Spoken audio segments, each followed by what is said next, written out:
Hello, hello. Good evening to everyone on this lovely, lovely Sunday. We are here for the watch-along for Liverpool versus Wolves, and as usual with the watch-alongs, I'm joined by Ed. Ed, how are you feeling? Confident. Confident. I I am think you feeling should. confident. I think you should be. I know Wolves have been a tricky customer of the last season or two, but this season I don't really see them pulling up any trees, which we've discussed before. So we are only a few moments away from kickoff. We don't have the lineup graphic for you because we are lazy. But I will tell you what the lineups are. They've got Liverpool as a 4-3-3. Ed, I'm going to leave it to you to pronounce the Liverpool goalkeeper's first name. Callagher.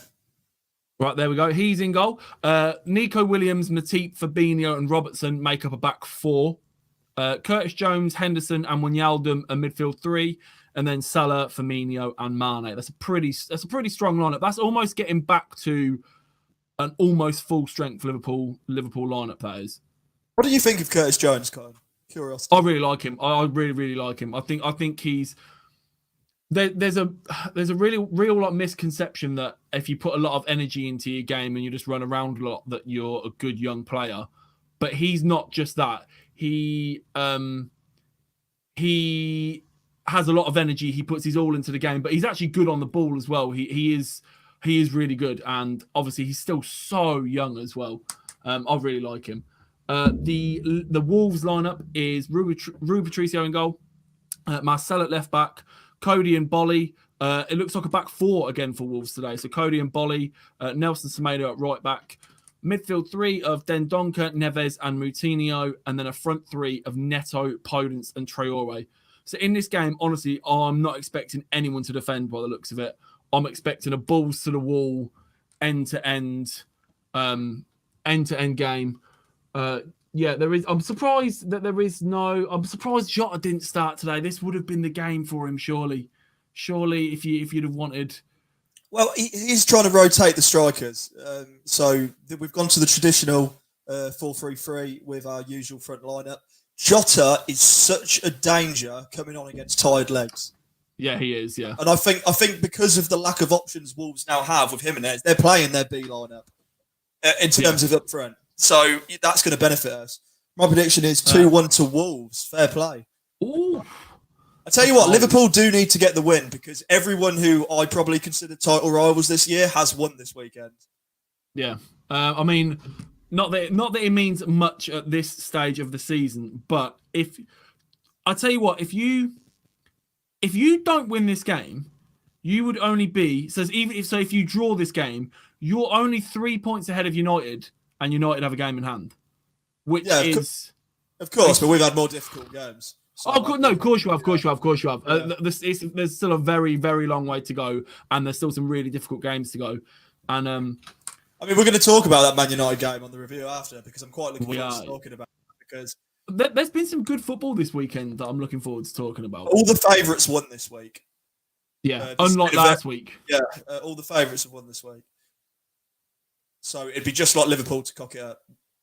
I'll tell you what, after watching the Spurs game earlier, I know there's been fans in the grounds at some of the other games, but the Spurs games earlier, you could really feel that there was fans back in the ground. It was so refreshing and just getting back to a little bit of normality. I know that normality is a long way off, but actually being able to hear fans cheering and chanting, it was really nice. And also big up to the Tottenham fans for applauding the knee, which is something we'll probably get on later on in the show as well with what's happened this weekend. My predictions, I'm going to go... Do you know what? Normally, if this was last season, I'd have said Liverpool 2-0. But 2-1. I still expect you to win, but I still expect you to concede now as well because I just can't... I agree with you. I wouldn't be surprised if even we went 1-0 down.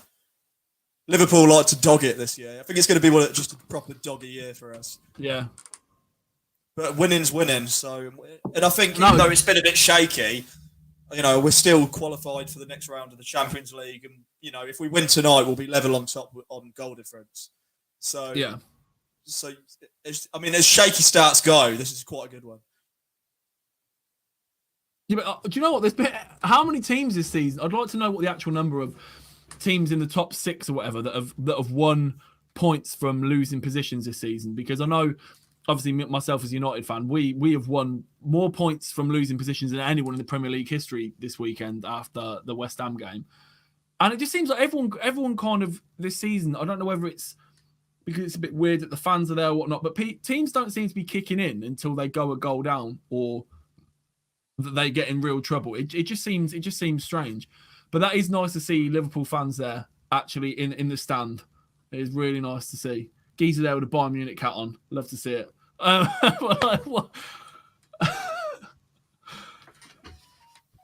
Right, yeah. So my prediction, 3-1 Liverpool. I'm going to go for 3-1 Liverpool. I'll be happy 3-1 Liverpool. This is Gav. I'm sure. Let me have a look. Is it in the WhatsApp group? Is it? Yeah, Gav's just looking at tasty bets. Bless him. Oh yeah. Oh, Gav, if you're listening, it's the booking points that put that off for me.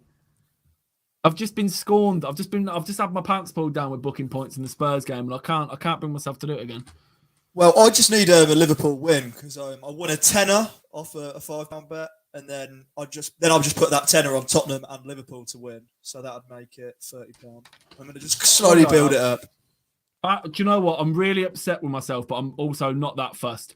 That when I looked at the Xhaka to be carded odds, and after he'd already made a foul, and Sky had that boost where it was 6-5, and I really and ahed about being really, really, really silly and putting a lot of money on it. And I was like, no, I'll be sensible. I'll just put a little bit, and he got booked, and I was just annoyed. But knowing my luck, I'd have put it on, and he wouldn't have got booked.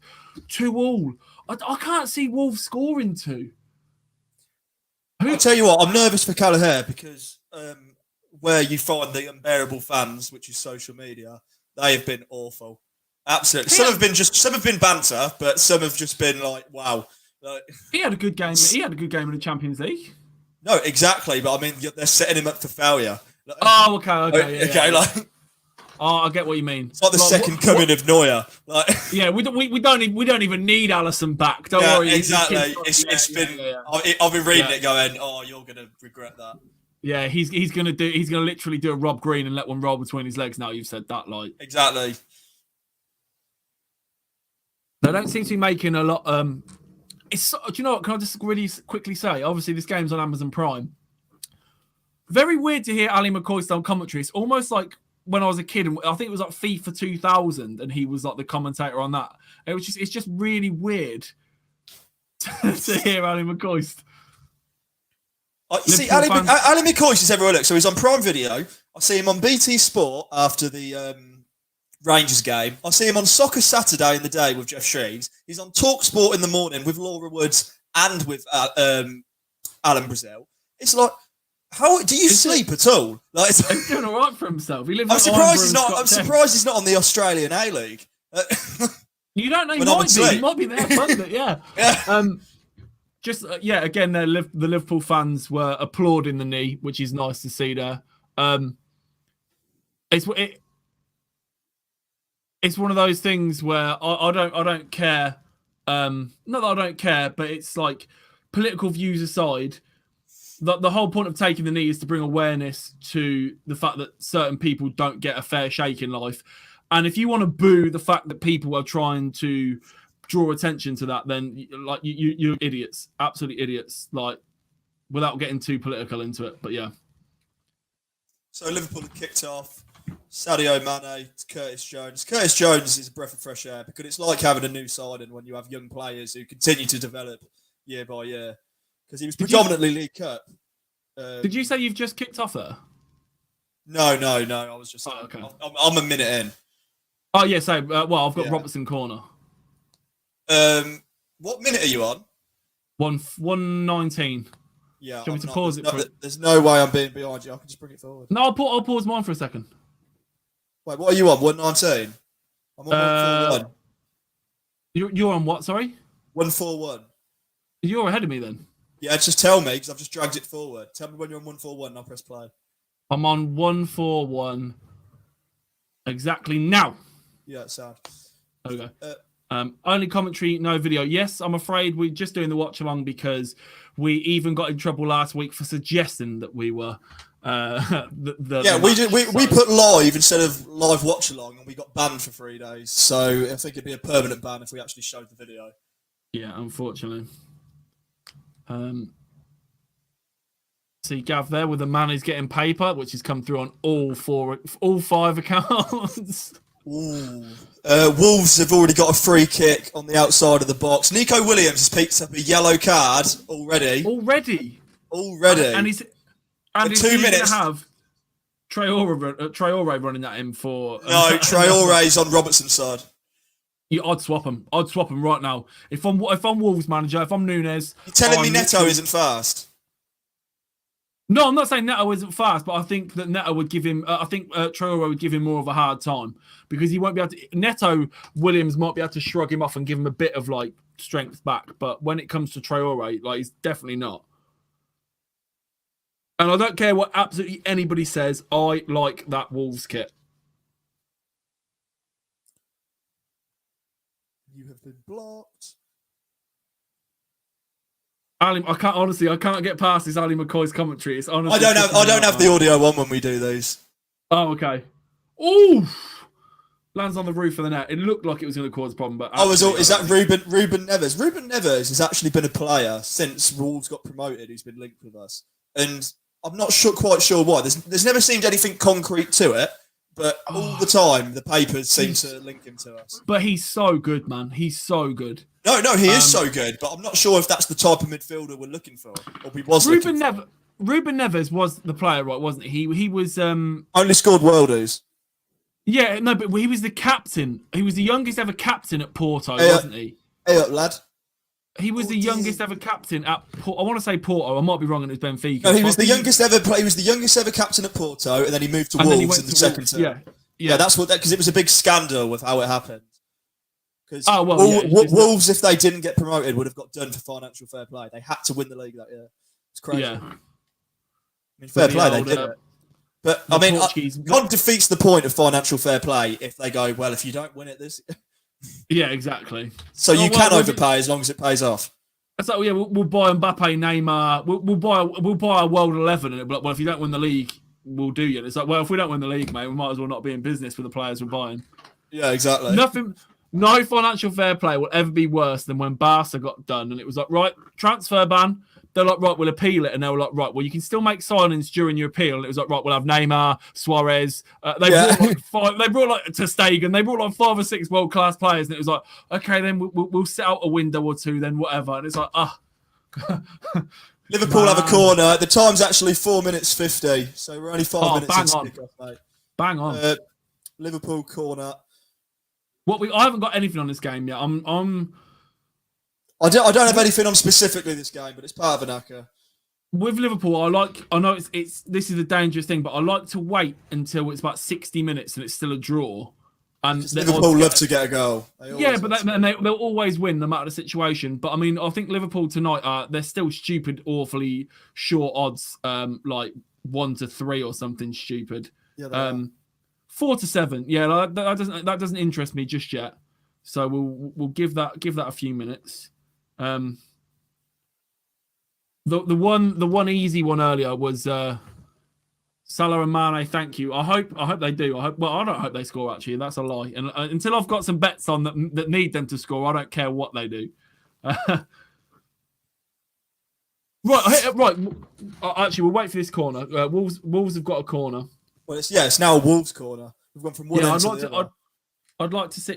God, your keeper looks so young, man. He does. He looks so young. He was actually he's been with the squad a long time though. I mean, he was actually in Madrid with us when we won the Champions League. He's technically a Champions League winner.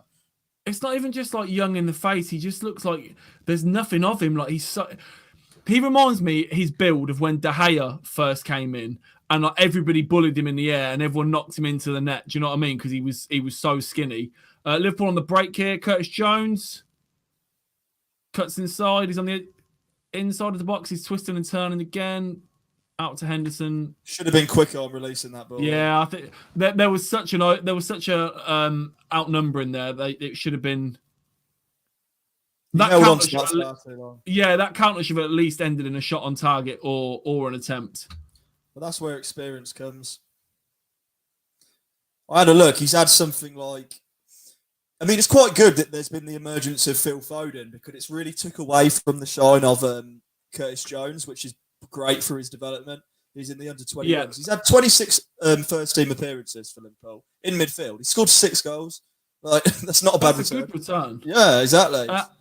Are Liverpool afraid of Spurs yet? I wouldn't say afraid. Everyone's got to take Spurs seriously this year now, but they, like we were saying, we were talking just before we came on air while we were watching the Arsenal-Tottenham game. There will come games where Mourinho's just sitting back and hoping for counter-attacks. It will come so unstuck. I mean this with the utmost respect to Arsenal. If there was a killer ball or someone that was clinical today, I mean, Arsenal had so many chances. Arsenal created way more than Tottenham. Tottenham had 2 chances and scored 2 goals. And there will come games where those teams aren't Arsenal and they will get goals against them. Yeah, honestly, fair play to Tottenham. Tottenham have been brilliant. They've been brilliant this year. Oh yeah, 100%. And I said their challenge. Afraid's a strong word, but you know, I mean, they are definitely a title rival. Yeah, that's what I mean. I wouldn't say afraid. I'd say they need to be respected. They don't need to be scared, but they need to be respected. I mean, they won't be scared. I mean, Man City and Liverpool have won an abundance of trophies the last 2-3 years. They're not going to be scared of Spurs, who haven't won a trophy since 2008. But they've got Jose Mourinho, who's a serial winner, and they look like they're heading in that right direction. I'm not even just saying this for to be controversial. I don't even know. I don't even know if City will finish top 3 this year. I don't think that's that controversial. I think the favourites for the title right now are Liverpool, Chelsea and Tottenham. So to say they won't finish in the top 3 is not crazy. Yeah, right. So here's a question, right? While there's Liverpool have got a free kick about 40 yards out, it's going to be a cross into the box sort of situation. So we've got a little quick second to talk about it. If Spurs are to be title contenders, and if Liverpool draw this game, United are only 3 points behind with a game in hand. So say we win our game in hand and we're level on points with you.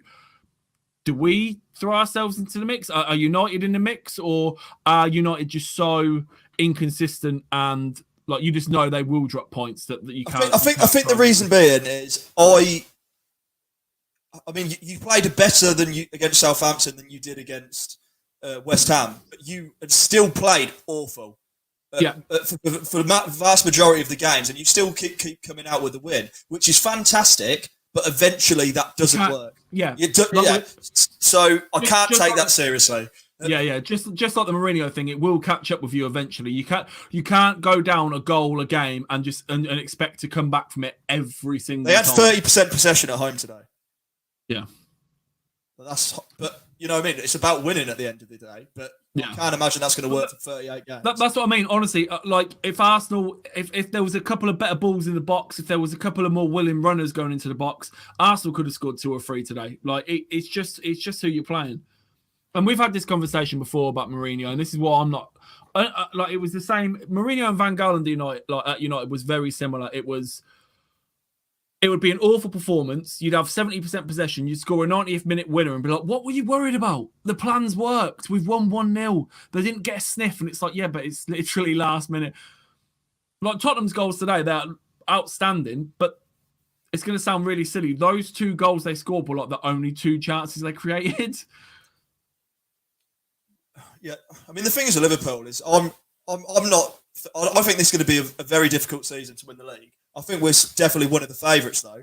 But I think if Liverpool pull through this year and still win it, next year is going to be easier because they're just going to grow in strength because they're actually going to make a ton of signings because they're aware of the injury problems they've got now. And then they've got all the players coming back. This is the best opportunity for someone else to win it. It is, yeah. But they've got to take advantage of it because Liverpool will strengthen in the summer.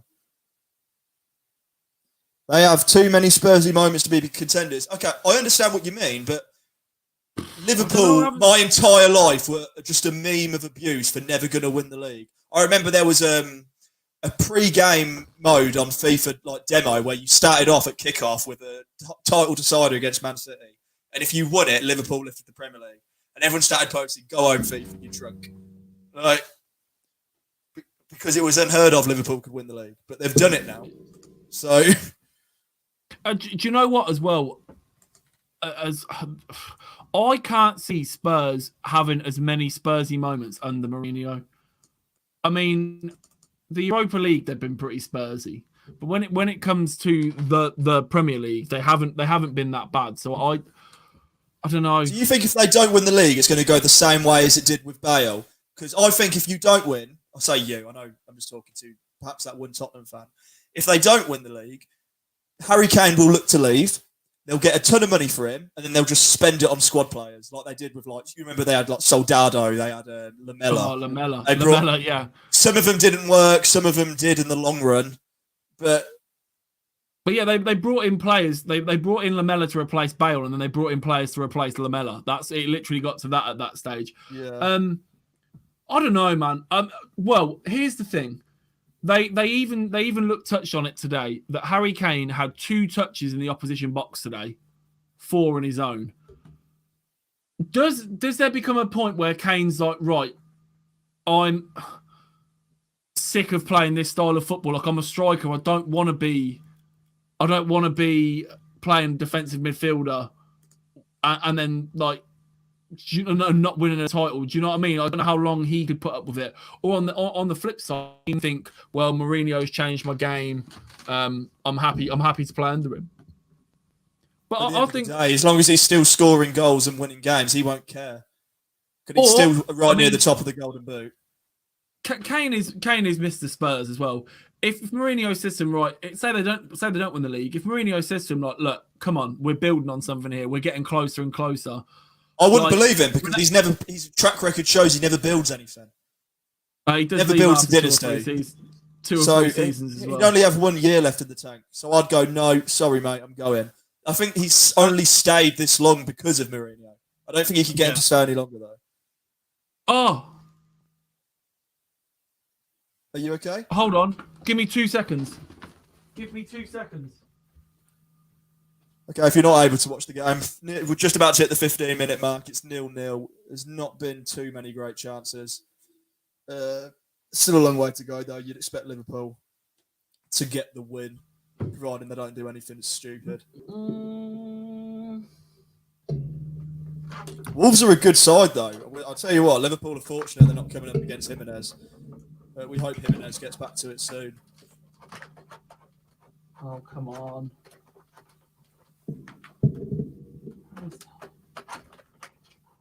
I am here. I'm just doing something for a second. Hold on.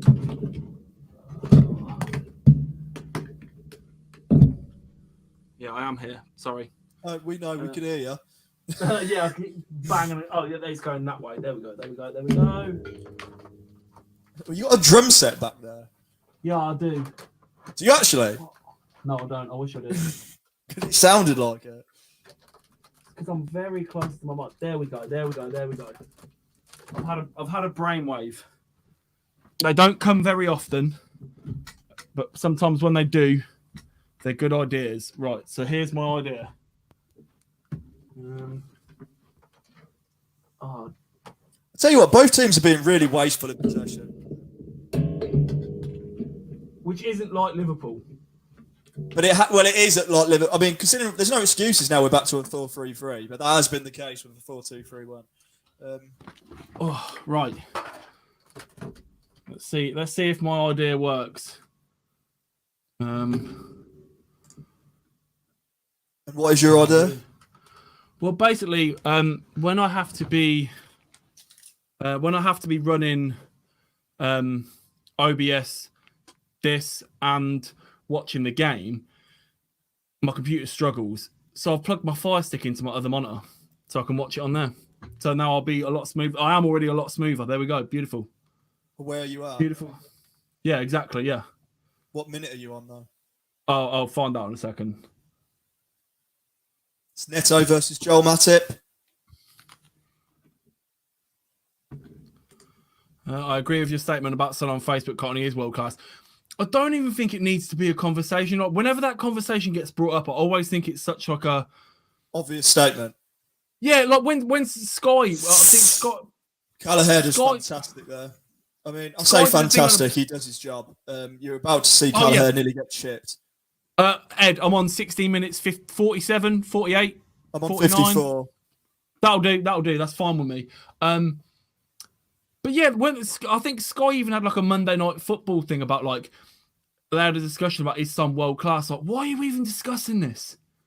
Like, that's a great save, actually. That is actually a great save because Ashley's going in. Save. Yeah. That's a very good save. That almost. Do you know what that reminds me? In fact, he had the strength in his wrist to push that in another direction.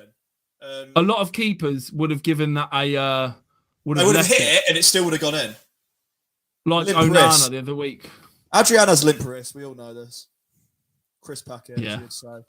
Yeah, Chris Packett wrists. But yeah, the Son debate is absolutely nuts. Like, it isn't even in. Well, there we go. Ed. Don't worry. Gav is here. He's working behind the scenes to get everything ready for the review show later. So he will be here to discuss that. Second half, he'll be here. Don't you worry about that. He will be here. He has questions to answer. Bless him. Do you know what? I don't know whether I don't know whether you're more likely to get a statement from Gav Mack than you will DT. I'll tell you that for free. Yeah, DT. For those of you who like Arsenal fan TV, if you like, or even if you don't, it's jokes, it's banter. Seeing DT literally stomping the floor like a child, unplugging his microphone and walking off was just mwah. Oh, it's fantastic. I only go to watch him. He's a petulant child. Yeah. Love it. Great show anyway, lads. Cheers, mate. Thank you very much, Ed. He's going to be in good spirits. Yeah. Also, in these trying times of all these crazy rules and whatnot, if you do want to go watch some football with people from your own household, the male coach are doing bottomless wings and fries for £10. So you can eat your substantial meal while you have a few beers and watch a bit of football. So something to think about. And I called it the male coach this time. I honestly lived in Northampton all of my life. The amount of times I call the Market Tavern male coach and male coach Market Tavern, it drives me. Market Tavern outside of Subway. Yeah, the one that used to be the Fish. Yeah. Because they begin with M. That's close enough for me. I'm like, it's Traore. Where are you going? Traore, leaving him for dead. Yeah. It just literally turned him inside out. But what I've always said about him, where is the final product? Right, Peter Burns. I was just about to ask this with Ed. This is why I changed my Amazon Prime. I was watching on the browser. I went and got my Fire Stick. And even on the Fire Stick, I'm still getting a bit of like lag and a bit of buffering. So I hope it's not just me because I've got really good internet and stuff. Yeah, mine's completely fine, but when I say I overpay for internet, I really do. So maybe they don't have the capacity to reach this many people. I mean, they should do, really. They did it well last year. Yeah, maybe it's just because it's Liverpool and everybody wants to be watching it or whatever. But yeah, but they are also using the stats this time, and because I don't recall this being a part of it before. So they've got mine has calmed down a little bit. So I don't know whether it was just the initial rush on their server or whatnot. 50 quid in the post, mate. Boom, done. Defo the male coach, though. It's always the male coach. Arsenal were good. Spurs just had 2 lucky breaks. I tell you what, I wouldn't call them lucky breaks. That is the tactics of Spurs. They knew that would come. Yeah. That would have come against any team they played against. Any team would give them at least 2 opportunities. I wouldn't say it's luck either. It's premeditated. Like that. It's Mourinho, man. He wants to play counter-attacking football. That's what he wants. But no disrespect to Lukaku, but he used to try to do that with Man United. Perhaps them players just didn't enjoy it with the system. But Lukaku's a great striker, but he's nowhere near the striker Harry Kane is. So when he gets 2 opportunities, he didn't take it. Whereas Kane and Son do nearly every time. Or it weren't just that. Like Lukaku, he's an out-and-out centre forward. Like he's an absolute massive tank of a man. Great finishing. But imagine trying to get Lukaku to do the link-up play and the defensive dirty work that Kane does under Mourinho. Ain't going to happen. Not in a million years. Mourinho's got the players at United that fit the positions we've had this conversation 10 times before that when Mourinho came in, we had like Morgan Schneiderlin and stuff. Like the idea for Mourinho was there, but the players just weren't. No, it's absolutely appalling. I don't think they should have Premier League games unless they sort it. Trying to watch on mobile 4G, but pants. Yes, a 4G should cut it as well because I usually illegally stream games on my phone and it's fine. The problem is, I hate how it's all being distributed to so many people now. It's granted, I know Sky had effectively like a monopoly on it, but BT's sales pitch was, we're here to help you, the fans, because Sky could charge what they want. But they actually wasn't, because Sky were never going to lower their prices, because once you brought them to that level, you've just made it harder for me now to watch other games, because now Amazon have got involved, and there's also going to be, what's next, eBay? Facebook Live's getting things. Yeah, that's the thing. Honestly, if you're not like, if you're a boomer and you're not a tech savvy youngster like us, I'm putting myself in that category. Like, okay, so fair enough. I know that I can log on to Amazon, I can plug my Fire Stick in or whatever, right? You got the old boy sat at home that's already paying 50, 60 quid a month for Sky Sports and BT. Now you're telling him he needs to watch it on Amazon. Like you said, Salah scored an absolute cock-up by Wolves there. They were completely unaware. Connor Cody, of all people. Salah is lurking. Playing in a back four, that's why. Playing in a back four. So if you don't know, everyone, it's Liverpool 1, Wolves 0. Do you want to change it, Cotton, on the banners, if possible? Yeah, it's a really, really, really, really bad touch there from Connor Cody. Rather than just getting rid of the ball, he's tried to take the touch. Salah's never going to stop running in situations. He doesn't. You've got to be aware of a player like that. Are they checking for a foul? I mean, I wouldn't be surprised if we're going to go back to the changing rooms. I think Salah might have whispered something mean in someone's ear, so we're going to VAR that. Salah was caught speeding on the way into the ground. Chalk it up. I mean, like yesterday, like regardless of whether you thought it went out or not, the fact we were looking at VAR for a throw-in was absolutely disgusting. Mate, I was just about to say that, yeah, and I cannot wait to talk about that on tonight's show because honestly, it's infuriating. It's infuriating. It is. You're not allowed to do that. But like, right, so obviously Liverpool are doing well at the minute, right? So you're now the team that everyone wants to lose, right? Like we used to. Yeah, like you used to be. It's horrible. It's so funny, the flip of the coin, right? Literally, for the last 6 months, VAR and technology's ruining the game. Leave it to the officials. We're sick of this technology. How come? It's like Man United score a goal. How have they not seen that go out? Get the Hubble telescope on it. I want Hawkeye. I want the geezer. I want the geezer from The Incredibles looking at it. Like as soon as it's a team they don't like, they suddenly want technology back in the game. I want throw line technology. Give it a rest. Obviously, I didn't get to see the second half of the game, right? And I got home last night and I put on Match of the Day, and I text Gav. I might have been in the group, or I text Gav, and I was like, "Mate, they're trying to VAR a throw-in. Like, what has this come to? I don't mind no. fouls. But what annoys me is the technology isn't there to check that. Not. So why are we even trying? Honestly, it's desperation to find a fault in a goal. It was the narrative of Manchester United losing is much more appealing to the media than an ex-West Ham player. I can't remember who it was. Posted a picture of like the ball in the air, and there was like lines drawn down. And my mate retweeted it and tweeted that I can't remember what player it was, and literally tweeted him back and was like, "I've drawn some lines on it too." And my mate had drawn a line from a part of the pitch up to the ball, and it was still on the pitch. And it was literally like, you can make this photo look like whatever you want. And then Match of the Day did some 3D FIFA technology or whatever it was, like literally like some game footage. And it's like, I love that Amazon Prime graphic of Salah though. But yeah, honestly, it baffles me that literally for the last few weeks, it's ruining the game. Get it out. We're sick of it. Leave it to the officials. They're the one making the decisions. The linesman's missed it. United have scored. Cancel the game. I'm sick of this. No, but this is exactly what I'm expecting, Odin. It's Salah paid for someone's petrol on the way to the game. No goal. Yeah, exactly that. Salah scanned through 2 donuts in the Tesco self-checkout when he had 3 in the see-through bag. Ban him for 5 games. Salah made the noise instead of actually paying. Whoop! But yeah, honestly, I can't wait to talk about that throwing goal later. Oh my god! But also obviously we'll talk about it later as well. But you're professional footballers. Oh, Sadio! He hasn't scored. Sorry, but it was just nearly a great touch. Play to the whistle. Like the ref's not giving it. He's saying it's not gone out. Play to the whistle. Like, I think he's coming from an offside position. Good touch though. Are you on about from Mane?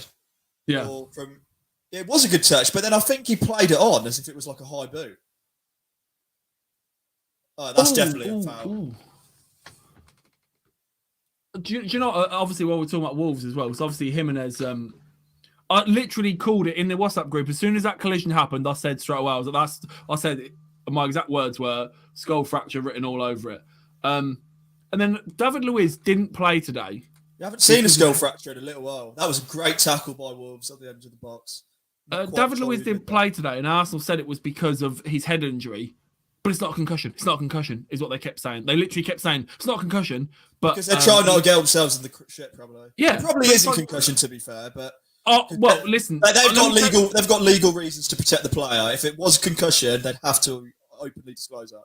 Listen, I am not a doctor, but I'm telling you, if you header someone so hard you fracture their skull, I think you might get a little bit of a concussion. Just a little smidgen of a concussion if you've walloped someone and broken their skull. Kyle, you're like the third or fourth person to. Yeah, I think they really are. I'm going to check Twitter and see if Amazon's trending because I think they are having real problems with this tonight. Because I'm luckily enough I'm not having problems, but I would not. I'm not now. I'm not. Are you using the Fire Stick? Now I've moved to the Fire Stick. I'm not having problems. Let's see what Twitter's saying. I love that Liverpool fans standing up on crutches. I mean, it doesn't mean you can't stand up on crutches, but that was absolutely brilliant. Literally, Twitter is the same. So is it trending? You'd have thought a company worth over 1.5 trillion would be able to cope with streaming one Premier League game. Amazon Prime Video stream is expletive. I'm getting notifications on my phone 2 minutes before the goal goes on the stream and it's choppy. If you have Amazon Prime app on your Xbox or TV, watch it on there rather than the website. Honestly, everyone's going mad for it, yeah. If you're watching via the app, then you may have only heard that Liverpool scored rather than saw it. So it's not just us. What minute are we on? Me and Cotton have to sync up, so we are on 29 minutes 41 seconds. So we might be a bit behind you. I'm not because I have to swap the Fire Stick. So I'm currently on 29:31. But I don't mind being 10 seconds behind because I'd rather you see the goal first because it's your club. Appreciate it. Yeah, because I have to be in my best behaviour when we're watching Man United. Yeah. Because I've been learning to. It's hard though. Fair, yeah, it is hard. To be fair, with all the buffering and the lagging, I imagine that I don't think anyone's going to be on the exact same minute as everyone else by the sounds of it. You're at kickoff. 28:55 and you're watching on TV. Well, PlayStation's and Xbox's, I'm watching on desktop. So desktop is about a 30-second delay. Well, no, everyone's on Amazon Prime. So I'm probably... Yeah, Amazon Prime. Amazon's on TV via the PlayStation 28:55. Yeah, so it's about that. Yeah. That's what I mean. I don't think anyone's going to be in sync. I think everyone's going to be... Well, that person on Twitter said that they're 2 minutes behind the goal. I know usually when you watch... If I watch BT on Now TV or whatever, I'm usually about 30 seconds. But 2 minutes is pretty bad. Because what Amazon Prime does is it stops you... Instead of like keeping the stream going, it will try and bring you back to where you was. Yeah, so but if it's constantly buffering, you could easily be like 10 minutes behind. What the fuck? What the fuck, sing? What do you want me to sing? Well, yeah. Just do a bit of Elvis. That always goes down a throat. Elvis was just a poor man's Johnny Cash, mate. Wow. You actually... No, it's not. Listen, mate. It's just because you went to... No. Like, get out of my face with that. You can appreciate both. Right? Oh yeah, you are a big Elvis fan, aren't you? I mean, I've not got a tattoo of Elvis on my chest, but you know, I grew up on his music. But we also did both go to a Vegas night where we saw an Elvis impersonator. Yeah, it's best not be talking about that for more legal reasons than anything. Surprised I didn't. I'm surprised I didn't stick it on Elvis. Like, is Elvis the one who gave me a black eye? No, I'm joking. That guy was as old as Elvis would have been. What other impersonators were there that night? We had Dean Martin and Frank Sinatra. There was Neil Diamond. Neil Diamond was good. There's a fast forward to live play, but the picture goes shit. Yeah, I don't think Amazon had prepared. Is this Amazon's first game this year? No. Go Liverpool. I agree with you, Baba. Go Liverpool. See, this is the annoying thing. Like, Liverpool at 4-7, it wasn't good enough. But now I've left it to now it's 1-0. Like, I'm not going to get anything. My only hope here for a good bet would be an equaliser for Wolves. Equaliser for Wolves, and then it goes to like 60, 70 minutes without a goal. But as long as they don't leave it late as late as Jamie Vardy left it earlier. Whew. That was touch and go. Sheffield United's distribution of Ryan Brewster in terms of minutes and position, he's so wrong, it hurts me. It's like, I don't know what they're trying to do. Honestly, what was it? It was on BT. Was it on BT? Or was it was on Sky because I was watching it on Now TV. Oh my god! Like, however, like the loving for Ollie McBurney, right? Every time they mention his name, I'm not even joking. Every single time they mention his name, it followed by, well, he's just as good in his own box as he is in the opposition box. He's just as good in his own box as he is the opposition box. He's just as good with his head in his own box than the opposition. It's like, we get it, man. Like, just say it once, move on. like, come on, we're going. Okay. Speaking of, like, I don't know, like punditry or commentary, anything to turn the conversation to me. Evra is he generally might be one of the worst pundits I've ever seen. He's just a child. He's like a little kid crying because Man United lost. Like, he generally gets annoyed. Like, I'm surprised he's not going to start swinging punches at half time sometimes. He sits there and sulks. It's like, my Man United team wouldn't have done this. I know, mate. You were Premier League winners. Like, get over it.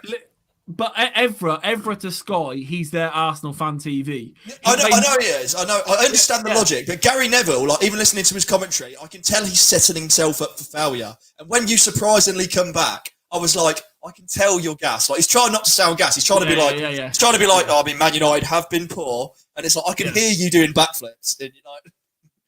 Yeah. But Gary Neville's sound. I like Gary Neville, but Evra's just I can't have it. I'll tell you what, honestly, triggered me off earlier, right? Just because there's something I want to talk about on the show later as well. Go Liverpool, go Corona. It was literally the fact that so United are 3 points behind. Well, not anymore, but we win our game in hand. We're 2 points off top. We're a point from going through the hardest Champions League group that there was this season. And everyone's like talking about Ollie out. Probably about maybe that and the Real Madrid group. Yeah. I'd even argue. No, I'd probably argue before we saw any games get played. Yours was that. Yeah. Well, mate. When you get drawn the finalists and the semi-finalists, it's not particularly like. No, you got a semi-finalist in. You got a finalist in the Europa League. Yeah. No. Leipzig, oh no, sorry, I was thinking of the Inter Milan one still. Yeah. No. You're right. You did get the finalist. But what did annoy me is the Ollie agenda, right? So it's like, okay, so we're 2 points off top going before this game kicked off or whatever, and we're going through we could go through the Champions League, and it just annoyed me so much that one of the Sheffield United players got a yellow card, right? Probably should have got a second yellow before the first half ended, and Wilder took him off at half time. If I heard Jamie Carragher say one more time, Ole Gunnar Solskjaer. Yeah, Chris Wilder's taking him off there because he knows he might get a second yellow. You think about that and you think about Ole Gunnar Solskjaer midweek. Ole Gunnar Solskjaer. He's made a substitution. Ole Gunnar Solskjaer. It's a completely irrelevant game to the situation. It's a different game. It's a different situation. Like, you don't need to bring it up every 30 seconds. It was honestly driving me mental. The answer is yes, Odin. And I agree with you. Just bad news for Liverpool fans. It looks like Curtis Jones is injured, and he will be coming off the pitch. That is another Liverpool injury. Is he holding his ribs? I think his waist is. Yeah, it looked like he was holding his ribs or around there, sort of thing. Yeah, he's on the floor. It looks like we're going to be making a substitution. Oh, Another Liverpool injury. They're showing that replay. Connor Cody, where are you going with that? Do you know what I think? Seeing that replay, I think Connor Cody thinks Willy Bolly is closer than he is, and I think he's trying to chest it onto him. I think that's what he's trying to do, because he's not trying to take the touch like that. He's literally like moving it on like off his shoulder, and it's just not gone far enough. He'll be livid with that one. I like Connor Cody as well. Oh, it's former club as well, isn't it? Of course it is. Of course it is. Yeah, he is. He's a Liverpool Academy prospect. That might be it. This might be a game where he really overthinks everything he does because he wants to get point against Liverpool. It's not. It wouldn't be the first time a player's done that. It happens, but no, it happens. He's actually never played. I've never actually seen a game where we've played Wolves. Actually, no. We went out to the League Cup against him maybe 2 years ago. Or the FA Cup was one of them. But he's never really played that well against us. Jones looked like he might be coming back on. I think he might have just been winded or something. I mean, I hope so, because I want Jones to get a goal because I want to see him progress, and I can't do with any more injuries. No, he looks all right. He looks like he's moving freely. I reckon it was just got. Bring Stuart Downing back. That's what I say. Stuart Downing, left wing Jesus at one point he was. Yeah. Hey, well, no, honestly, right when you signed Downing, I wouldn't have paid the money you paid for him, but when you signed Downing, 25 million, I believe. He was an all right player. No, I understand what Kenny Dalglish's logic was. He wanted to get in hungry young English players, but that was so premature. Like I saw with Andy Carroll, he scored 10 goals towards the back of his Newcastle team. We were like, he's the next big thing. It's like, chill out. We were trying to get bargains. He's only a big thing because he's 6'5". Like, leave it out. He's not Brock Lesnar. Yeah, no, but we kept trying to get the next English talent so we'd get ahead of the game. Yeah. There was no thought into it. No, ahead of the curve sort of thing. Yeah, I know what you mean. Yeah. I mean, it could have paid off, but it didn't. It's mad to think, like, if you look at the build of Peter Crouch, right? I understand Peter Crouch holds the Premier League record for most headers, right? Because he's 6'7". Listen, I'm 6'6", right? But I'm quite stocky with it, sort of thing. And Carroll was 6'5", but he's an absolute tank. I'm really surprised that Carroll didn't score as many goals as he did. Scored some cracking goals for England. I think it's a confidence thing. I think Liverpool shattered his confidence. I think it's an injury thing as well. He's just one of those guys that's constantly injured, man. Like, perpetually injured. Like, you just can't. If you've got that, if you're injury prone, and it's so horrible. Like, I tell you what, one of the best talents and prospects in world football, Ousmane Dembele, that plays for Barca. When he plays, he is quality. The guy can play about 10 games every 2 years. He's just always injured. Always injured. Like, every season he's out for like 4, 5, 6 months. Not always at the same time, but like collectively. And it's annoying. But if you're a professional athlete and your job is to stay fit and healthy and play sports, if you can't do it, you can't do it. Like, it's do you know what I mean? It is what it is. Yeah, I know. I don't think. I remember at the time, I just couldn't get over it because for years, I was like, oh, we never spend. Because at the time, like 30 million, 35 million was like the top figures you'd kind of pay for players. And we never did it. We missed out on David Silva because we didn't want to pay 20 million. Then all of a sudden, we wanted to buy Andy Carroll for 35. And I was like, what is happening? I was like, we finally got the money and you're wasting it on that. I was like, yeah. And oh mate, and the thing is though, like we bought Ajax, we bought Suarez from Ajax, who was a top player in the Eredivisie for 23 million, and so I rated Suarez. I was well happy with that, but I was like, how is that the second signing? Bro, don't even talk to me about underpaying and like being cheapskates. We had a deal for Ronaldinho, and then Barca were like, "Oh, we want an extra 5 million," and we went, "Nah." To be fair, you might have actually missed, an absolute flop there because is it post Barcelona or was it during his peak at Barcelona? What? No, it was before he went to Barca. It was between us and Barca. So okay, basically, I thought you went from Barca. No, we put a bid in and it was accepted. And then Barca put a bid in and it was accepted. And I think it was PSG at the time were kind of like playing both of us off each other, like because they wanted extra money for him because he was a great player. So they basically came back to us and said to us, like, trying to get more money. He said, look, guys. Basically, Barcelona have offered a couple of million more, like 5 million more, and he's yours. And we went, no, we won't be held to ransom. Yeah, showed them, didn't we? Well, you were still pretty successful without him. Yeah, it would have been an experience to see him. Ronaldinho, yeah. What he didn't go on to do much, did he? He was the best player in the world. Yeah, innit? That little shimmy shake leg against Chelsea. Oh. Shimmy, shimmy, yeah, shimmy, yeah, shimmy. And where are my dogs at? Oh. Wolves have got a free kick and poor delivery. And is that going to go for a corner? Yeah. Yes, it is. And my correspondent Ed from the future. We are actually time traveling as well. That's pretty cool. You'll only find that here at Tip Top. We can actually time travel. Wow, that's a penalty. What the hell was that? Wow. Wolves have a penalty. Wolves have a penalty. Connor Cody's being called a cheat by Liverpool fans. Liverpool players, sorry. Ooh, Mane. I don't know what he's playing at going for that overhead kick. Does he even touch anyone? Hold on. There's only one player not moaning at the referee, and do you know who that is? Sadio Mane walks off like, nah, man, bollocks to this. Like, he's the only player not going to the ref. And do you know what I will say? Let's have a look at the replay, because I don't even know if Mane actually makes any contact with him. I think he does. And do you know what I would say as well? These days, if you go for an overhead kick as an attacker... No, okay, but if you watch the replay, his leg doesn't even come up. It looks like he's caught his foot. Yeah, we'll have a look at the replay, but Amazon Prime don't have the ability to stream to people, so we're never going to say, oh, no. It looked like he caught his foot. But like I was saying... No, he didn't. That's a dive, look. I've got VAR. Maybe. That's a dive. Maybe this might be one of the only times that they reverse a decision. What do you mean? Is that sarcasm? They always reverse a decision. Look, that's a dive. No, that's a dive. That's a dive. Book him.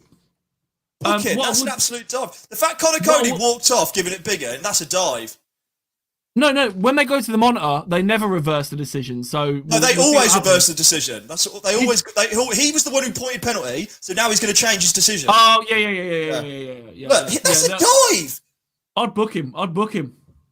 But what I was saying anyway, if that's in the opposition box, if he actually makes contact, like you can't even have an overhead kick anymore, because if you go for an overhead kick and someone puts their head anywhere near you, this is frustrating me. That is a dive. That is no way a penalty.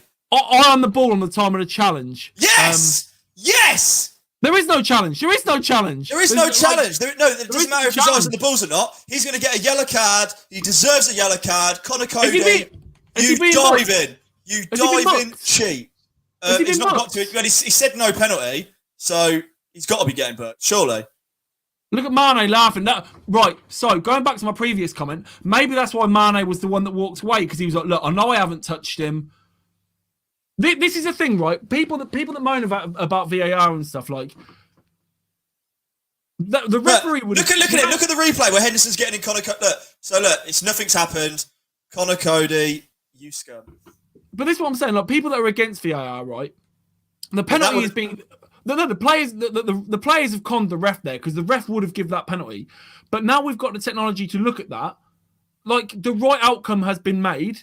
Okay, it took 30 seconds or whatever, but at least you're not having a penalty against you for a player that's not made contact. Like, that's where it works. That is where that's why it's in there for. But just to throw it out there, Connor Cody has not been carded for that. Yeah, right. So here's the thing, right? This was the same thing midweek in the Champions League. Basically, the way the VAR works, this is on the flip side of me saying how good it is, it's how bad it is. So they wouldn't have looked then they wouldn't be VAR in for a dive. They VAR for the penalty. They're not interested in the histrionics or whatever. So as long as their decision will be penalty yes or no, their decision isn't penalty no, card for diving. So all the decision they're making there is no penalty. So that's it. That's why the Fred headbutt in midweek, the fact that the ref only booked him is really, really, really confusing, because the check was for violent play, red card or not. Which there was. Should have, yeah. So either send him off or don't send him off. For them, then for him booking him, it's like, right, okay, so you've booked him. So that yellow card is you admitting you've seen the incident, but you're not saying it's enough for a red. Like that was the confusing bit of that. And even in the studio, in the BT studio, they were saying they didn't understand that or whatever. But yeah, so VAR wouldn't have been looking at the dive there. They just go for. I tell you what, it's exactly like the other week.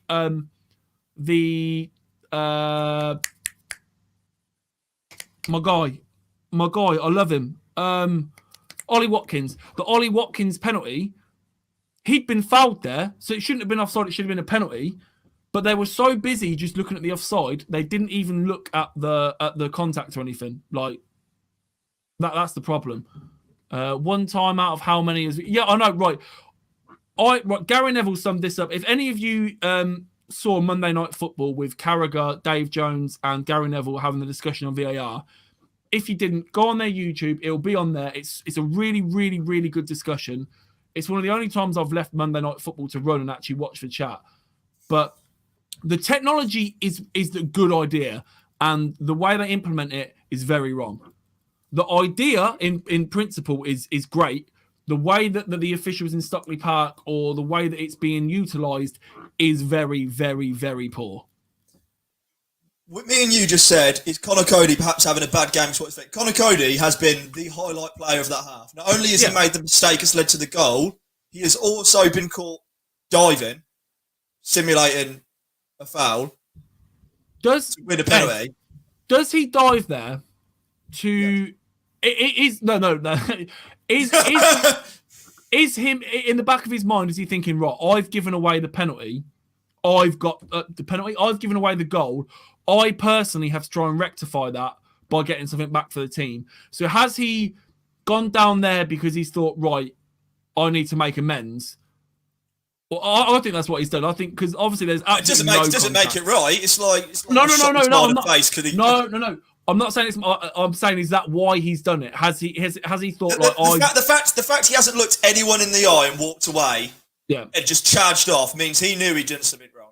Well, I thought. Well, obviously I didn't really see it, but I said the first thing I said was Mane was the only one that didn't go to the ref, and he walked away, didn't care. And I'm assuming because he knows that he didn't get a touch on him, that he was like, right. He was literally like, I'm cool, man. Guys, don't worry about it. VAR will sort this out. I know I didn't touch him. I'm confident I didn't touch him. We move. And that's how it's panned out.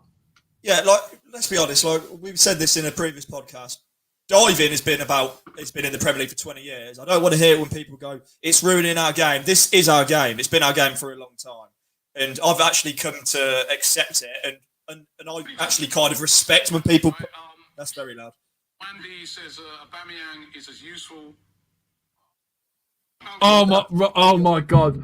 That is the whole Arsenal Fans TV has hit a whole new peak. Right.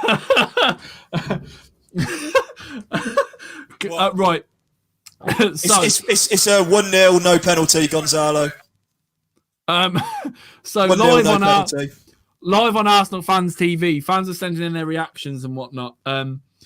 And obviously it's YouTube. You can do a super chat, so you can donate money so your comment gets seen. Someone has left a comment saying, and obviously we don't listen. I'm just repeating it. I don't agree with what it said. It's nothing too bad. Don't worry. Aubameyang is as useful as Anne Frank's drum kit. And Robbie gets about halfway through reading it before he goes, okay, we won't say that. But Arsenal Fans TV tonight has absolutely peaked, man. Like, oof. Oh, it's been fantastic. But yeah, like, just quickly going back to the VAR, like, I was always for it. I still am when they get it right. I don't mean when they get it right as in when they make the right decision. I mean when they finally get the right implement, like, when the system works properly, when they're going to it for the right reasons and they're going to it at the right time. Someone said earlier, it didn't lead to a goal or anything, but someone said earlier, like, well, that clearly wasn't a free kick. Why aren't they VARing it? And it's like, but you don't VAR free kicks. It's only red cards, penalties, and offsides. Like, people, that's the thing. People are still really unsure of what gets VAR'd, when gets VAR'd, what does. Do you know what I mean? Like, like we were talking about earlier, the United game, the throw-in. When was the last time, or have we ever, since VAR come in, has anyone asked for a throw-in to be VAR'd? Like, yeah, I agree. It's mad. But once we get it right, it will be. I don't agree with obviously your man who runs FIFA, Gianni Soprano, whatever his name is. Soprano. He was very black and white with it this week. He was like, it's only been in for like 2 years. Like, it will get better, or it's fine. And it's like, okay, well, we clearly know that it's not fine at the minute. But I don't know what the answer is. I don't know whether the answer is having ex-pros in there at Stockley Park. I don't know whether the referees should have more say, whether like rugby, they should have conversations about it. I don't know what the answer is, but it definitely needs to be implemented better. So this is very interesting, because I'm just having a look at the lineup they've got for the punditry on Amazon Prime. And they have Roberto Martinez. And regardless of what you think of Roberto Martinez, this guy's an international manager who's still in the game. So I'm surprised he's there. Looking like Agent 47 there with his shiny head and his black leather gloves. Like. But what I was going to say before they go over to the Conor Cody simulation, I actually got to the point where I respect when people play for the foul, because I've kind of see it as a bit of an art now, right. Like with Kane and Salah. But that there is straight up cheating. I can't stand for that. So I'm assuming we'll talk about this later on the show as well. So obviously you'll have to stick around and watch it. But the Welbeck penalty last week against Liverpool, right? There's a clear Robertson clips the bottom of his foot, right? It's a foul, whatever. But Welbeck goes down like he stood on a landmine, right? Now in the Leeds game, your man gets exact same treatment. He gets clipped. It's a foul. He stays on his feet and then has a shot. And that is why Danny Welbeck went down like he'd been shot, because the only way that the penalty should not be given against the Leeds player, it's a foul. He stays on his feet. If he shoots and scores, give the goal. If he doesn't, like any advantage you'd give on the middle of a pitch, come back for it, because it's a clear foul. But because he hasn't gone down, he's been honest and he's stayed on his feet, he's got nothing from it. Whereas if he went down holding his leg or whatever, and they VAR'd it, they'd have clearly seen that he's done him, and it's a foul. But that's the issue at the minute. So there's the replay of Cody. I mean, they're super zooming. You don't need to super zoom. Paul Scholes. I didn't notice him in the middle. Bless him. You don't need to super zoom that, boys. Like, come on. Yeah. Do you know what? And when Cody hits the deck, he looks very sheepish as well. He looks very sheepish. Okay, the system worked, but why no card for Cody? Because like we were saying, it's the same with the Watkins offside decision for Villa last week that wasn't given for a penalty.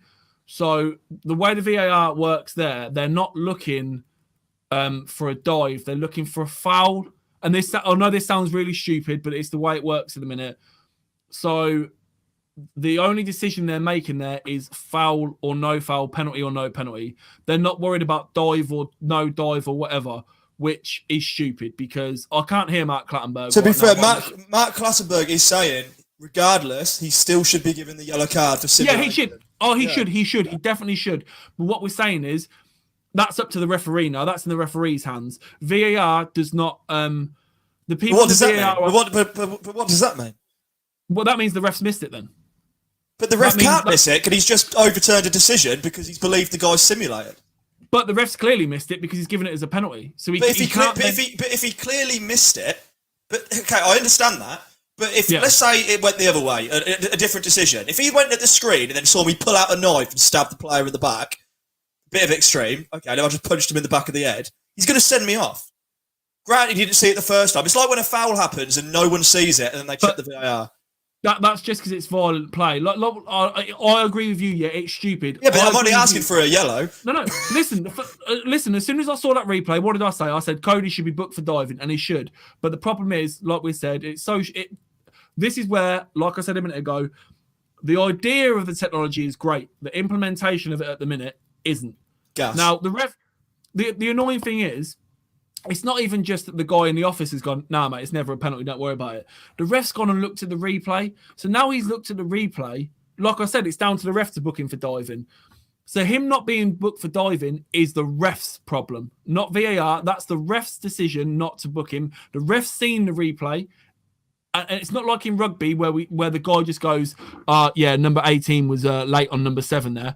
The ref's just seen the replay. So for the ref to not book him, that's the ref's problem. VAR has done its job completely there. They've reviewed the tackle. They've seen that it's not a foul. And then they've left it to the ref. They said, right, go over there, have a look. And he's gone and had a look. So again, it's ref error. And do you know what? One of the things that I've been saying for ages on the show, and it's exactly what Gary Neville said on this debate on Monday night with Carragher. So the last 10, 15, 20 years, the officiating in the Premier League has been poor. And it's not just an offside here by a millimetre or an offside there. There's been games that have... You're talking prior VAR. Yeah, prior VAR. There's been games that have clinched titles or relegations or whatnot. There's been games that people have lost out of European football for goals that are 6 yards offside, for 2-footed tackles that have absolutely crippled players. We all wanted this. We all wanted a fairer game. We all wanted people to face punishment for their actions when they get caught doing something off the ball. Yeah, at the minute it's too much bubble wrap on it. We're protecting 2 people and stuff, too many people, and we are going overboard with it. But the idea and the implementation, the idea is there. The implementation is not. I know that people don't like that the game's being slowed down or that the game is stop-start or you can't celebrate a goal anymore. But it's still much better than... Right, Ed, you're like me, right? If Liverpool lose... I'm not 6'6". If Liverpool lose or whatever, it ruins your weekend. Especially if you... I can't enjoy the rest of the football. Especially if you... I know that we've got points. Say you scored, right? Say this was 2015. You score a winner in the 94th minute of a game you thoroughly deserve to win, but it just hasn't been your day. It's happened. I mean, let's be honest. Right. What about when Liverpool lost to a beach ball? Come on. How do you think I felt when that would end? Right. Exactly. There you go. And it ruins your weekend, right? So what would you have rather? Would you have rather, in the 94th minute, your goal gets chalked off for offside, yeah? And you go... the game's the game. That's how football is. Sometimes you win, sometimes you lose. No, you don't, because you sit there and you watch that replay and you're absolutely raging, right? You're speaking to your mates in the pub and you're raging. You watch Match of the Day later and you're still raging. The next day, someone else scores a goal that's offside and it doesn't get called offside. And you're even more raging because you're like, well, how come they get away with it and we don't? Blah, blah. Now, I agree. I agree. And that's why I'm still advocate for VAR. That's why I was like you, an advocate for VAR. But when you talk about the refereeing, that is the problem. If I now start saying to us the English fans, I'm not going to say a manager you all probably respect in English football because every manager has done us dirty. That's part of football.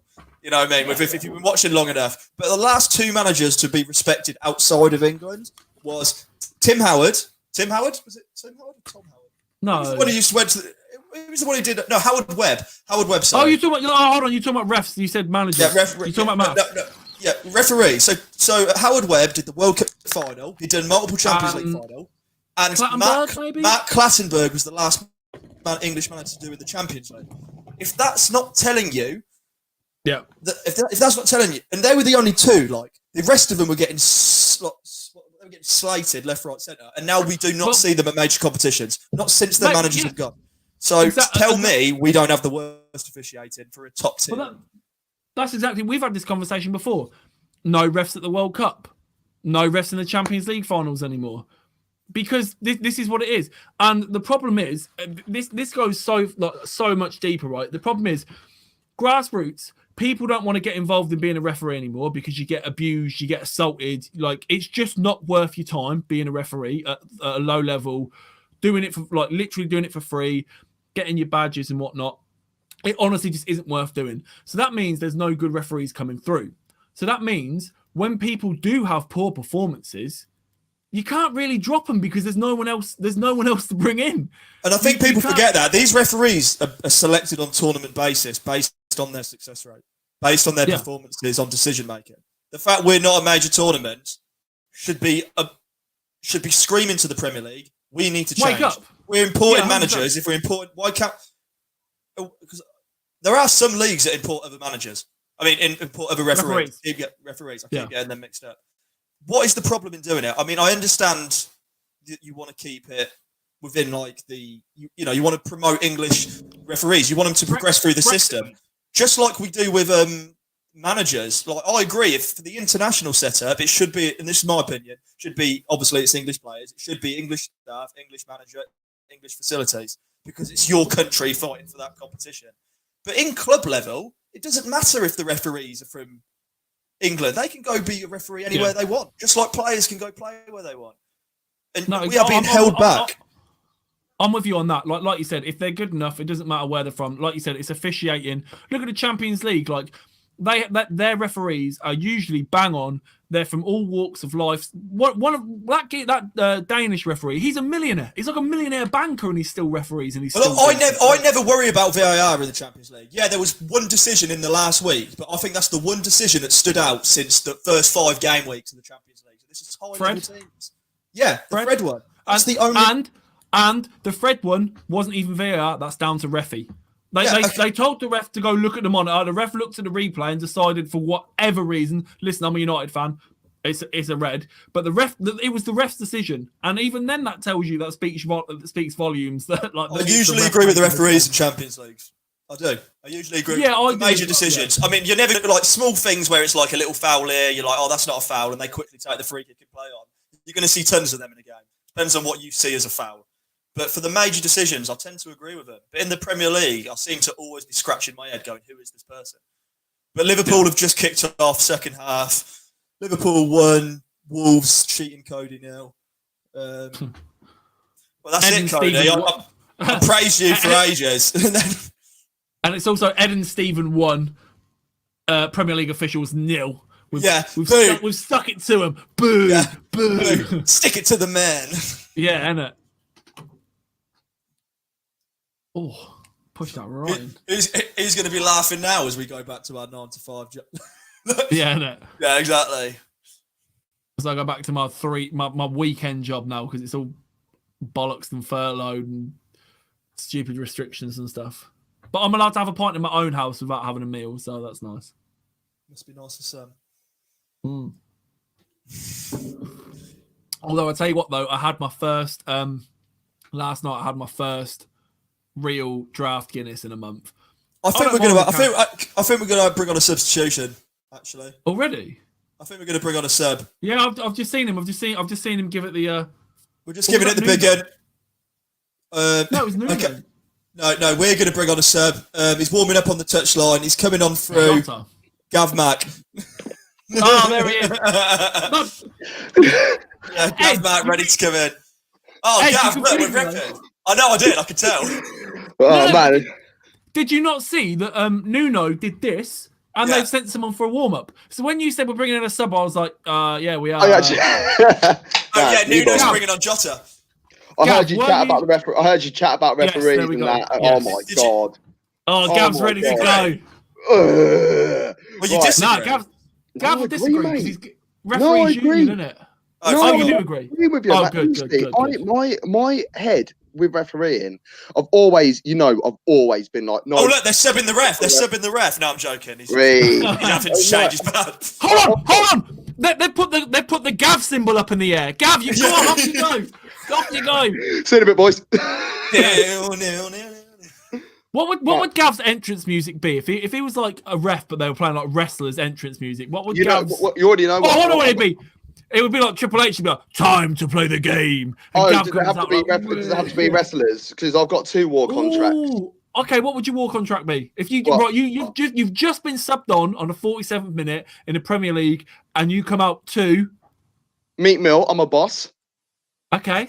Yeah. That's your opinion. Or what's the backup in case they haven't got it on Spotify? Here Comes Trouble by Chronics. Oh, nice. Okay. I was thinking more like, like Edge's music. You think you know me. Except it's you going. Except it's you going, I used to be a referee.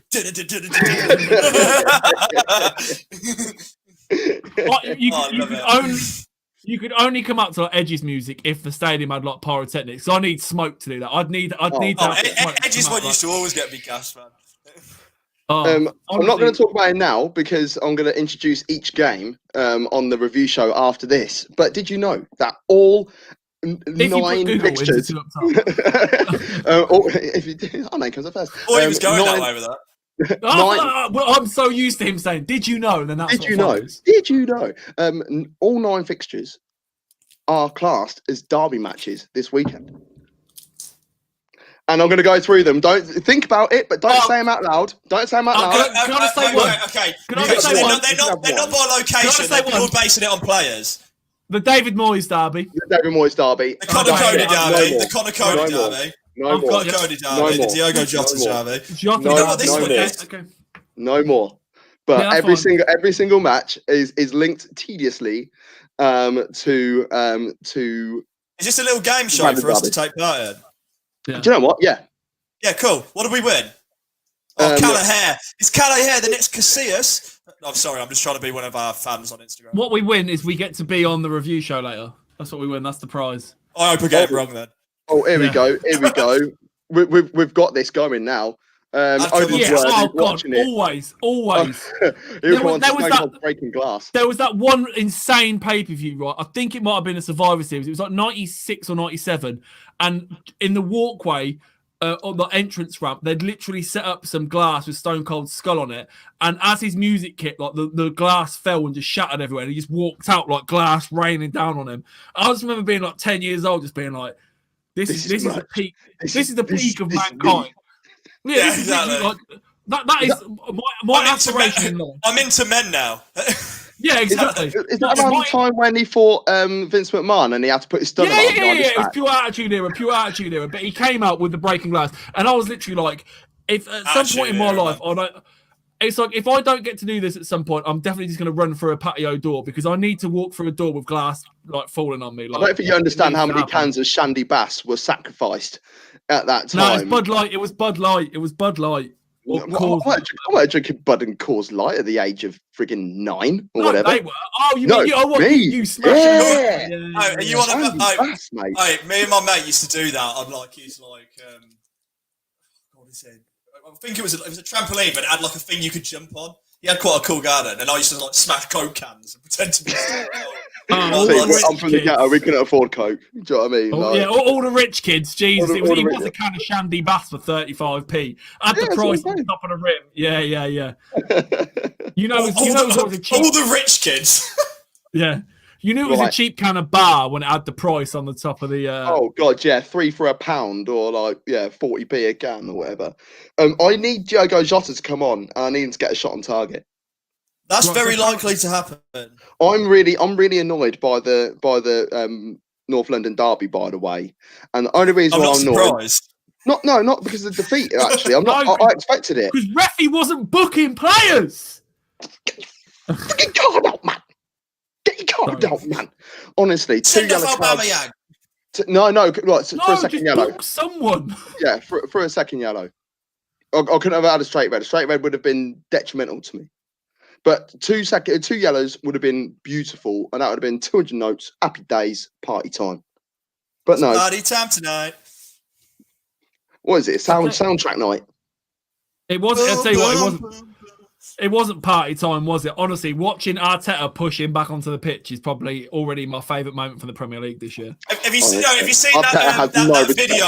Have you seen that video where he's thinking about what he's going to say to his player and someone's annotated it? What was it Pep said again? Yeah, and it's like, oh, what was it that Pep said? What was it that Pep said to Kevin? And he's rubbing his head. He goes, yeah, he goes, oh, whatever. Like, yeah.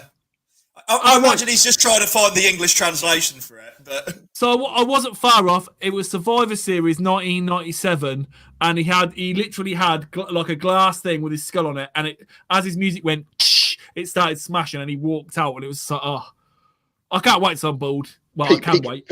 Peak youth. What do you mean you can't wait? You can just let go now, mate. That's what I mean. That's why I did that. I was like, oh God. This is before we got an understanding of paying bills and politics.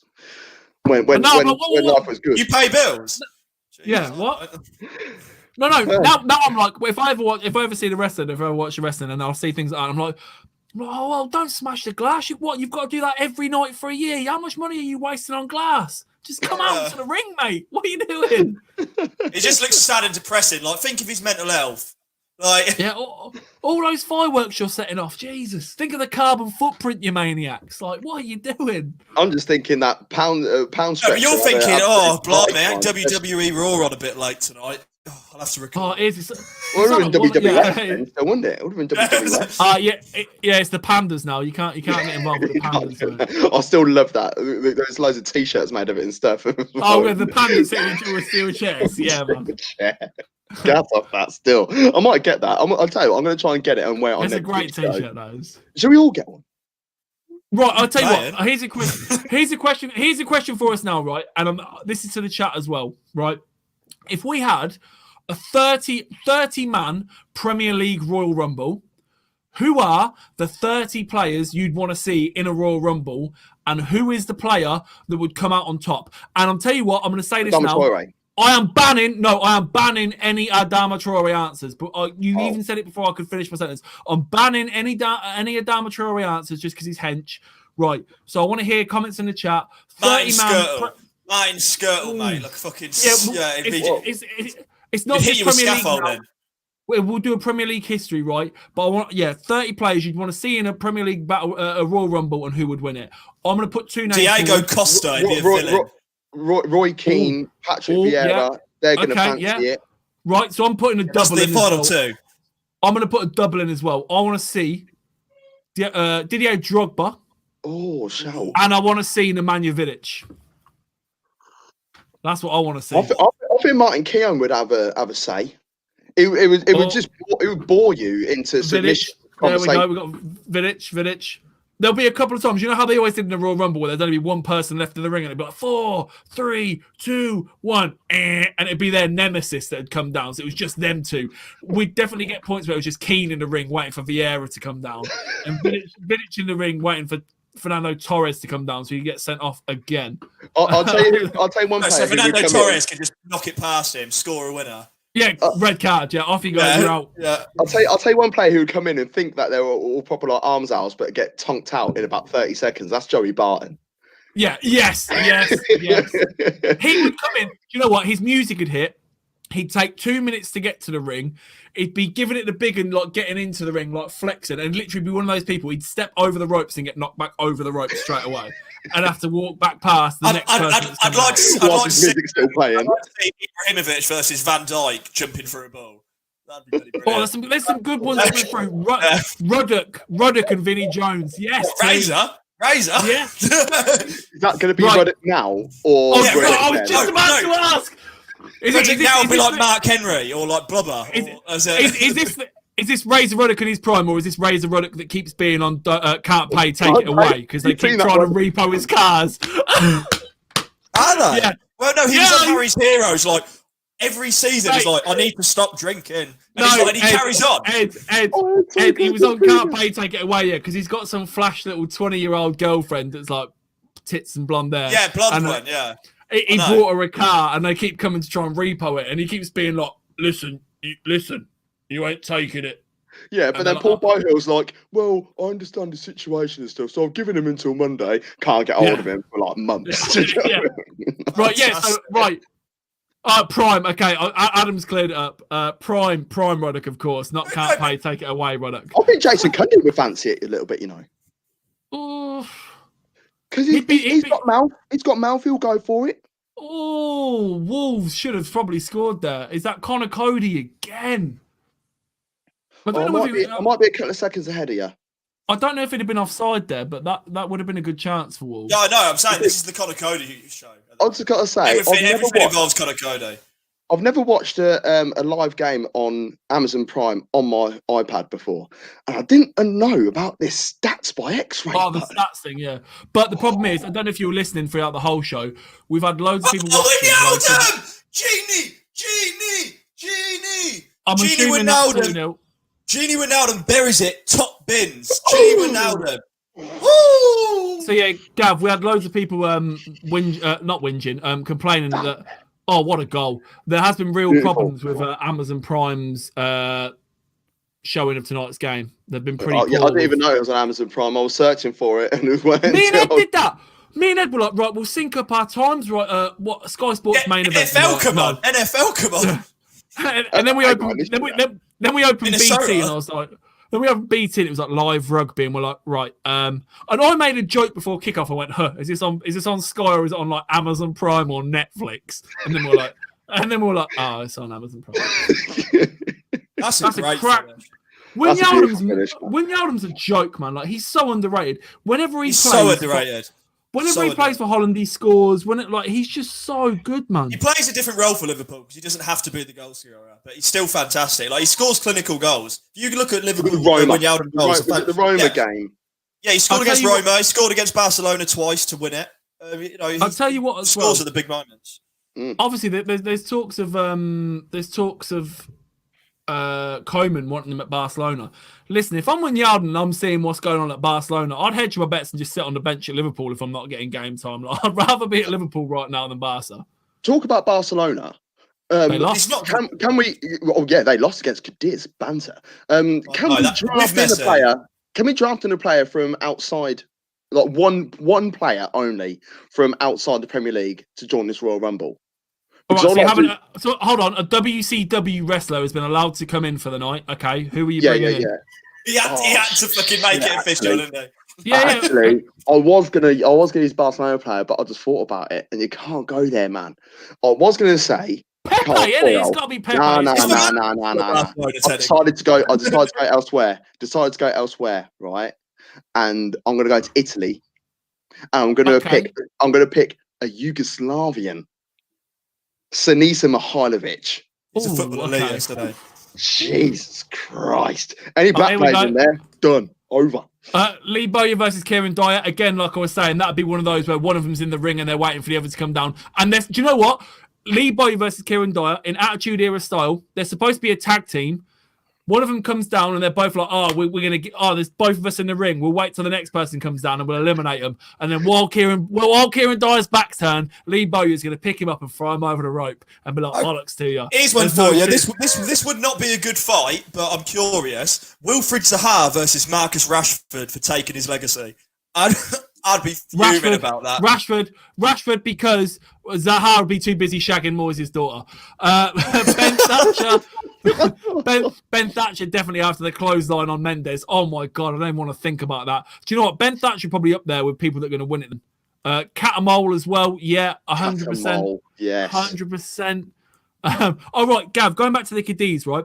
Here's a wonderful stat for you. This is why we love football, right? The last time that they won was Koeman playing for them. Oh no, it's not even that. Barcelona and Madrid are the only teams to have played in every season in the first division.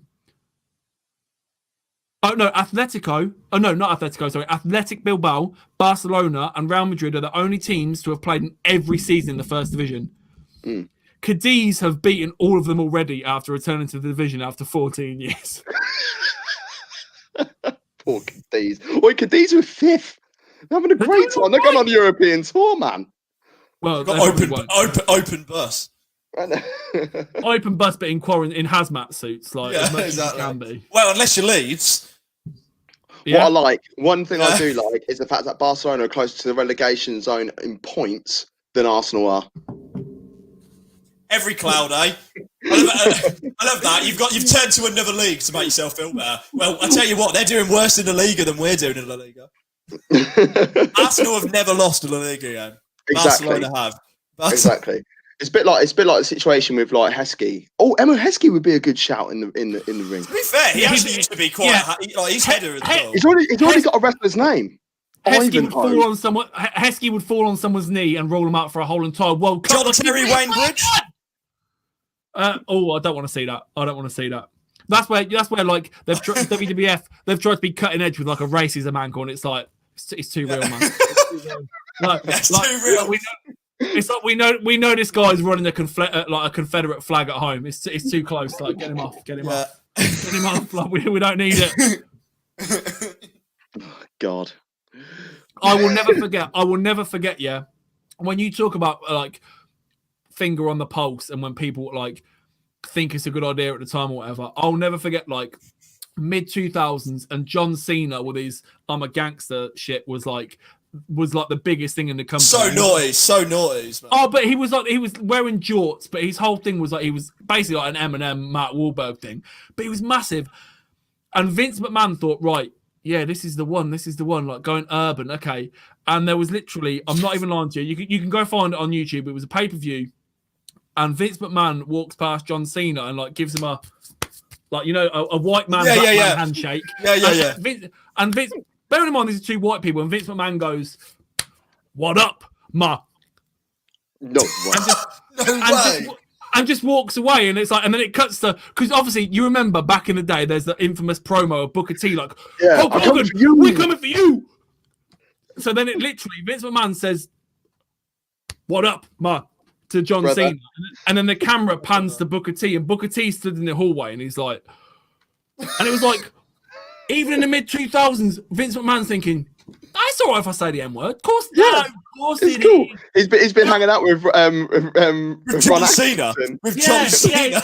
It's like, John Cena had a rap battle in the car park with someone. Oh, his thinking was literally like, it's urban. Like it's about rap. They'll get it. I'm down with the kids. I'm not being racist. I'm being one of them. Like I'm speaking. The thing is, though, he's not trying to be offensive, but it's just so he's not. He genuinely thought it was a good idea. He genuinely been like, "Yeah, man, this is coming from a geezer that in the." This is my moment. Like, Trent's coming on. Trent's coming on. Not good. This, I need Jota. He literally it's not about you. pitched an angle. Fair enough, mate. Fair enough. He literally pitched an angle. I've been on alcoholic beers if you be nice to some me. Beck's Blue. He literally good luck with that. Guinness haven't got any. When Vince honestly wanted to do an angle. Like your mates. Yeah. Vince wanted to do an angle where him and Stephanie were having like an affair. And him and his daughter. Yeah, and she they've done interviews about it, and Stephanie was like, I would always go along with it, and I'd always go along with like whatever outlandish stuff we wanted to do. But she was like, nah, I'm cool. Like we ain't doing that. Like there's so is she actually his daughter, or is that just no, 100%. So in real life, Shane and Stephanie are his daughter. Some people pretend to be related on it, don't they? Triple H is legit his son-in-law, and he's now like one of the main, like Triple H does NXT and developmental, and he owns like half the company and stuff. Like it's all legit family storyline sort of thing. I never knew that. I always thought that was part of the No. I know they're together, but they did it to suit the narrative. So yes, they're married, but I mean, like it would have been someone else if they were married. Here's the thing. I'll just do a quick 2-minute thing so we're not boring everyone. But back in the Attitude Era, so Triple H. Before you carry on with that, I just got to say about the Bayo thing. Yeah, Bayo. I'd knock Bayo out, mate. Straight up. Oh, but that's okay because Bayo still plays in English football. He just plays in a league below, so he's just come up from the other promotion. Is he SmackDown? No.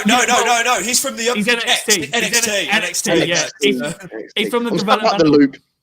Yeah, but so basically the storyline. Well, that's always on at like 3 in the morning. So Triple H was legit with China in real life. They were a couple. That's why she got pushed massively. And then Triple H they did the storyline where Joel Matip. Virgil van Who? Just the teep. Oh no. Oh, just the teep. Just put the teep in. Sorry. Just the teep. Just the Matip. That's a great header as well. How is no one picking him up? How is no one picking him up? Connor Cody, where are you? Do you not think, right? It makes me like Joel Matip always looks like he's one of the Meerkats from Compare the Meerkat, and I don't know why. Let's have a look. Who crosses that ball in? Is it Salah? Oh, and he's in my fantasy team. Oh, yes. Stone Cold Steve Austin there with the assist. Ha, Shaman Humour. Wolves are not ready for that at all. I thought this game was going to be a lot tighter. I ain't going to lie. You were hoping.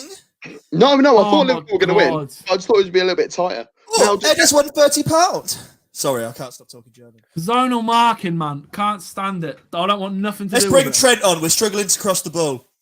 Who is I thought it was going to be up to Christmas as well. Matip has literally just, when I say walked, Matip has walked through 4 defenders. Like, there is absolutely no stress to get there. And Right, now now I'm showing it's his beautiful defensive work. Now it's 3-0 and the game's over. Back to my story. So It's all about. Triple H was with China, and then the storyline was that he was going to like marry Steph, and then obviously because they had to be together all the time and stuff, they kind of like decided they liked each other. They were told no. Vince literally said to him like, "You're my top star. You're my daughter. Like, are you drunk? Are you high? This is never happening." And then they just did it anyway, and then that was it. And then because Triple H and Stephanie got together, that's why China got chucked from the company. It sounds like what Zaha wanted to happen. Exactly, with boys. Yes, and this is how we bring it back. This is how we bring it back. We always bring it back. This is how we bring it back to the Premier This League. is how we bring it back. It's true though, isn't it? Because he thought, do you know what? If I get with Moyes' daughter, and I treat her nice, you know, I'll be the star man. Yeah, exactly. Yeah. And he was like, "No, mate, see ya. I'm a star boy." And he was like, "No, man, I ain't having none of this." Did something happen with Brendan Rodgers' daughter as well? What player? Oh no, but she is nice though. I don't think anything happened with her, but Brendan Rodgers' daughter's nice. What, you want about Wilfred Zaha? No. You want about someone again with her? I don't know. I can't remember. Do you remember the referee Mike Riley? Yeah. His daughter. I take it your missus ain't in the room. yeah. How's the baby? Shite. Who is on the scoreline? Salah! That's got to be a pen. That's got to be a pen. Oh yeah, they won't give that. I don't think they would have been soft. It's 3-0 Liverpool currently. Salah, Wijnaldum and Matip Collins. Oh no, he's having a little think about it, boy. Look. Oh, we're having a look. I'll tell you what, if they give Salah a yellow card, even though it's absolutely fine to go down with that one. He's got the ball. It's Cody again. So, I mean, like, no, that's definitely not a penalty. But I mean, that's not a pen. He's actually been touched there. So if they gave him a yellow for that, I'd be fuming. Do you know what's funny? Amazon this week didn't be like, "Oh, Connor Cody's playing in the back four. They're playing in the back four. They're playing in the back four. Connor Cody's playing in the back four. They're playing in the back four. Connor Cody's It's because we thought the game was in the sky.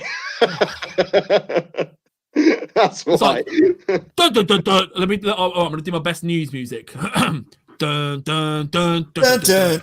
I thought you were doing Who Wants to Be a Millionaire? And it's two up top news here. Breaking news. Central defender plays in back four.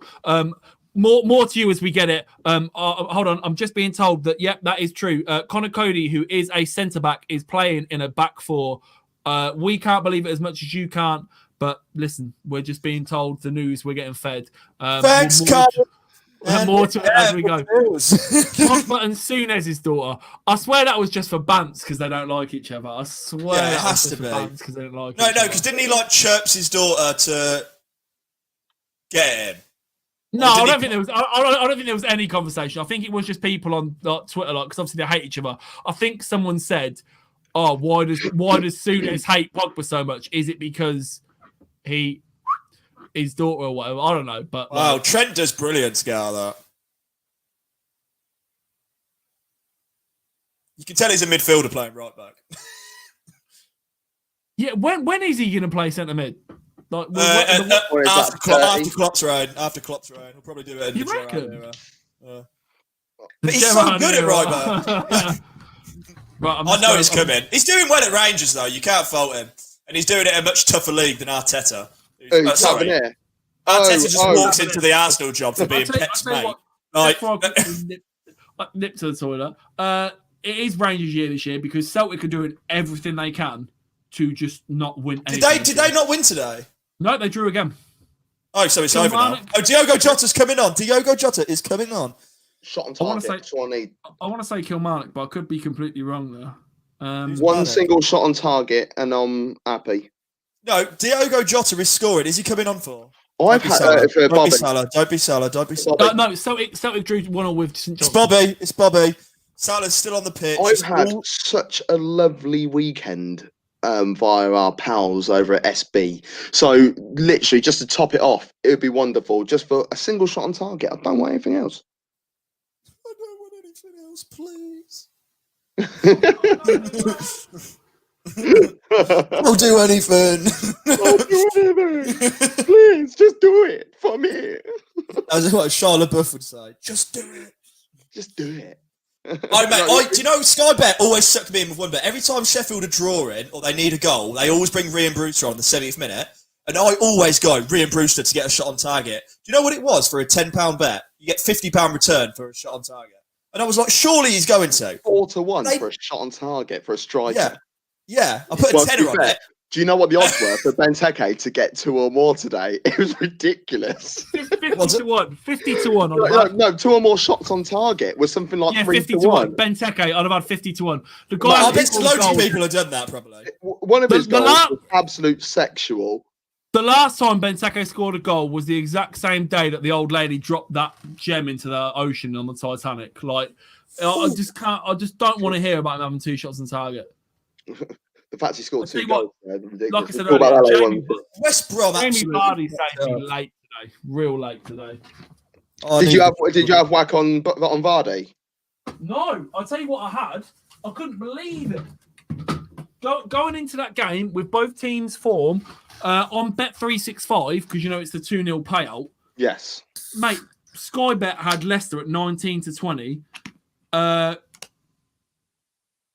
Bet365 had Leicester at 21-20 just for the win. I was like, give me. I don't believe it. I don't believe it. I backed it back, and then I'm literally sat there like watching this game. Like I was fuming, man. And you can always, like we've always said this before, you can always tell when I've got a bet on something because I always tweet and I was like, Leicester are awful. Why are they wasting so many chances? If Vardy doesn't score, then Leicester don't win. This team is awful. And then they put that ball through to Vardy, and he was literally one-on-one with the keeper. And before he even took the shot, I was like, there we go. in the 91st minute, like, what was I worried about? Cool. Well, it was always in the bag. Hey, look. Yeah, Vardy, but then I put those winnings on that requester bet I had in the Tottenham game, and I lost out by a single yellow card. Well, I had Vardy and Barnes to score, so I put the bet on before I saw the team sheet. Vardy and Barnes to have a shot on target each, 6-5. I was like, easy. And then luckily I got that money back. That was like me the other week when I was like, Mitrovic and Calvert-Lewin, yeah, go on then. And then I wake up to find out it's actually Mitrovic and Loftus-Cheek. Like, oh, okay. I got panicky because like I saw that Leicester still had a substitution left. And there was like, no, they're ready in a substitute. And I was like, oh my God. Thinking they were going to bring him on because that would have just absolutely shagged it with 30 seconds to go. And they brought on Dave. Oh, yeah, because it avoided it. Yeah. I was like, I'm going to go for a cigarette. Yeah, I had a draw for West Brom Palace. And it was all going so well till that bloody red card. Right. Well, obviously, we'll dip into that a lot more depth, but that's blatant red for me. End of. Oh, yeah, of course it's blatant red. But he knew what he's doing. West Brom can barely play with 11 players, so I should have cashed out the moment they went down to 10 men. I don't know what I thought. That was a case of any profit. Yeah, I don't know why I thought about hanging on. You're right there, son. Oh my God. Is that I know what you're watching. Of course it is. They're embarrassing. I watch them every week and it's pure entertainment. But oh no, line their pockets, son. Line their pockets. I don't care. Keep providing me this hot content. And that's why everyone should subscribe to YouTube, our YouTube channel, Two Up Top. Two Up Top watches Arsenal Fan TV. Two Up Top watches Arsenal Fan TV. That's the headline. Yeah. Get them views, baby. Should we just put their hashtag in all of our stuff? Yeah, exactly. Arteta out at the start of all. Yeah, that's really loud, Con. Sorry, at the start of... I think we heard it better than you did, Con. Oh, I put my headphones up. Yes, oh Manny! Is Troops now not doing Arsenal Fan TV? Is he now doing Barstool Sports? Because it was a completely different So this blew my mind. I follow Barstool Sports on Twitch. You do the scorers. So Trent Alexander-Arnold has just... Trent's pulled a massive assist off to Mane. Salah probably could have got it. Is Trent offside? Who cares, really? Like, we're 3-0 up. Can I tell you what I think? Looking at this goal, right? Do you know what I think is absolutely mental? Nelson Semedo going to Wolves is still such a deal, man. Oh, no. It's mad. Oh, that's an own goal. Oh, it's an Oggy, isn't it? What'd you call me? That's a major Oggy. I expected better from you, Gav. Oh mate, I'm so annoyed because I even put the accent on the E and everything. Yeah, I do that all the time at work. Someone says something which they slightly mumble, and I go, "What the fuck you call me?" Oh, I'll tell you what, right? You two are wearing Gera's shirts. I'm gonna have to put one on. You got your blue one. You got your blue one. Yes. Hey. Stick it on. It's the We'll go pure 90s. We'll all go pure Should see 90s on everyone. Have a look at us. It's all about us and not the football. Us. Look how elitist we are, all wearing shirts from the 90s. Yeah. You've never seen this shirt before. I love all the kits that are being worn as well. Like, I love that shirt that you're wearing. You know what this means? It means our opinion is more valid than yours. Boom, Do you know what I love? elitist. Do you know what I love? The way the Adidas rings on the sleeve. Oh, it's fucking fire, isn't it? No, but thing is, when you come round for a shag, I'll show you the.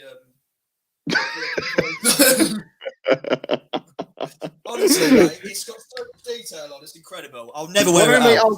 Why don't we meet halfway in a lay-by? Lay-by? COVID, mate. Do people still do that? I think what you're referring to there, Gav, is dogging, and I'm pretty sure people still dog, yes. So should we ask Stan Collymore? I'll tell you what, Cotton, why don't you tweet him? I can't tweet him because I've been blocked by Stan Collymore for a many number of years. I have been blocked by Stan Collymore because it's my pinned tweet actually. Because one year he was getting really cocky about Celtic being unbeaten in Europe. He posted something about comparing Celtic, Liverpool, and Aston Villa's unbeaten runs in Europe. So I simply tweeted him and asked him the question. I said, Stan, what was Ulrika's longest unbeaten run? And I got blocked. But that's a banger of a tweet, man. It literally honestly, I meant to write sooner, but I've just been busy. Yeah, and it blew, man. He got like thousands of retweets and likes, man. And I had people tweeting me like, it was in his past. I was like, bro, listen. Like, first of all, shoot the messenger, bruv. It's like, first of all, it's like whether he smacked her yesterday or last year doesn't make it not true. And I was like, plus it's a bit banter, like it's just a little bit of banter, or just banter. It's just banter. Yeah. I'm not Andy Gray level. Don't. No, it wasn't Andy Gray. It wasn't Andy Gray. It was his red boy. Richard Keys, the red boy. Yeah, but I'm not that. Andy Gray was like my favourite teacher who let me down when he had too many gins at like a. Do you know what I mean? Like, I loved Andy Gray, and then he said that comment, and I was like, Or you found out at the end of the year, and it's like, those rumours about him shagging that student. Oh, he actually did. That happened to a teacher. I high-fived him as well. Mr. Wilson was literally everyone's favourite teacher. Absolutely banged his quality, but then he did absolutely bang like 15. That was his problem, mate. You ruined it for everyone. You could have gone down as a living legend. I went to Dustin, literally every single week it was students shagging teachers, teachers fighting each other, teachers breaking into each other's cars and stuff. Like, Dustin was literally the Wild West. It was like the last school in Northampton that was that bad. It was like the Wild West of schools. Like, everyone else was gone into, like, they'd renamed it as like academies, and like it was all primary and secondary. It wasn't middle and lower and upper like we had. And so I think just Dustin thought like, if we're the last of it, then bollocks to it. Like, and everyone, we were in the special measures of special measures. Yeah, when Ofsted came in to do the emergency report, a student pushed the Ofsted inspector down the stairs. Oh my God. And I'm not even lying. Like, Claire will back this up because she knew how rough Dustin was. But honestly, the guy that came in to inspect the school for special measures got pushed down the stairs. Like, what more can I say, man? Like, my maths teacher got pissed up at parents' evening. He was so drunk, and he was talking to a parent with a bottle of whatever it was behind his back, and they took his keys off him, and one of the parents had to drive him home. My maths teacher, rest in peace, Mr. Tinsley. By the way, God rest your soul. He died. He didn't die in a drink driving accident. We'd just like to clarify. But yeah, bless him. Used to leave class to smoke a pipe. So obviously I was like mad ADHD as a kid, right? So I was as a kid. I love that. As a kid, like it went, like it's gone. Well, I'm just clearing up that I still had it as a kid. I saw my metalworks teacher out of school that I couldn't stand, right? And we were in town centre, and I think I called him. I was literally like, you, and you were whatever. You were boop and whatever. Outside of school, I don't even care, right? I got to school on the Monday, and they're like, yeah, you were excluded for a week. It's like, what? They're like, oh, well, blah, blah. So they brought my mum in, yeah. And I just honestly remember my mum sat there with the headmaster and they're like, well, Stephen swore at Mr. Wakelin in the town and called him this, that, and the other. And my mum went, yeah? And they were like, well, she was like, you got any proof of that? Oh, well, yeah, Mr. Wakelin told us. So we're going to exclude Stephen for the week. And she went, no, you're not. Can I go back to work now? And they literally went, yeah, okay. And my mum went back to work and just left the room. And I just went back to class like, okay, well, I guess my mum beats all of you. Like, I'm literally... You've activated my trap cord. She literally just said it was like a Yu-Gi-Oh card. She just played like Uno. She played the reverse card. She just went, no, he's not. Can I go? And they just went, all right, then. I'm not excluded. You're excluded. Exactly. Comes in again. And yeah, the teacher went home. Yeah, off he goes. Like, see you later, Mr. Wakelin. Well, I didn't know when I was playing football for my local team, Byron Rovers. I must have been under 11s. We must say Bayern Munich. Like, I played for them back in the day as well. You know what I mean? You really fell for grace. I didn't know what a tosser was. Hold on. What was Sammy Kafour doing this time 35 years ago? What was he up to? Come on. He is not my father. It's Sonny Anderson's. No, I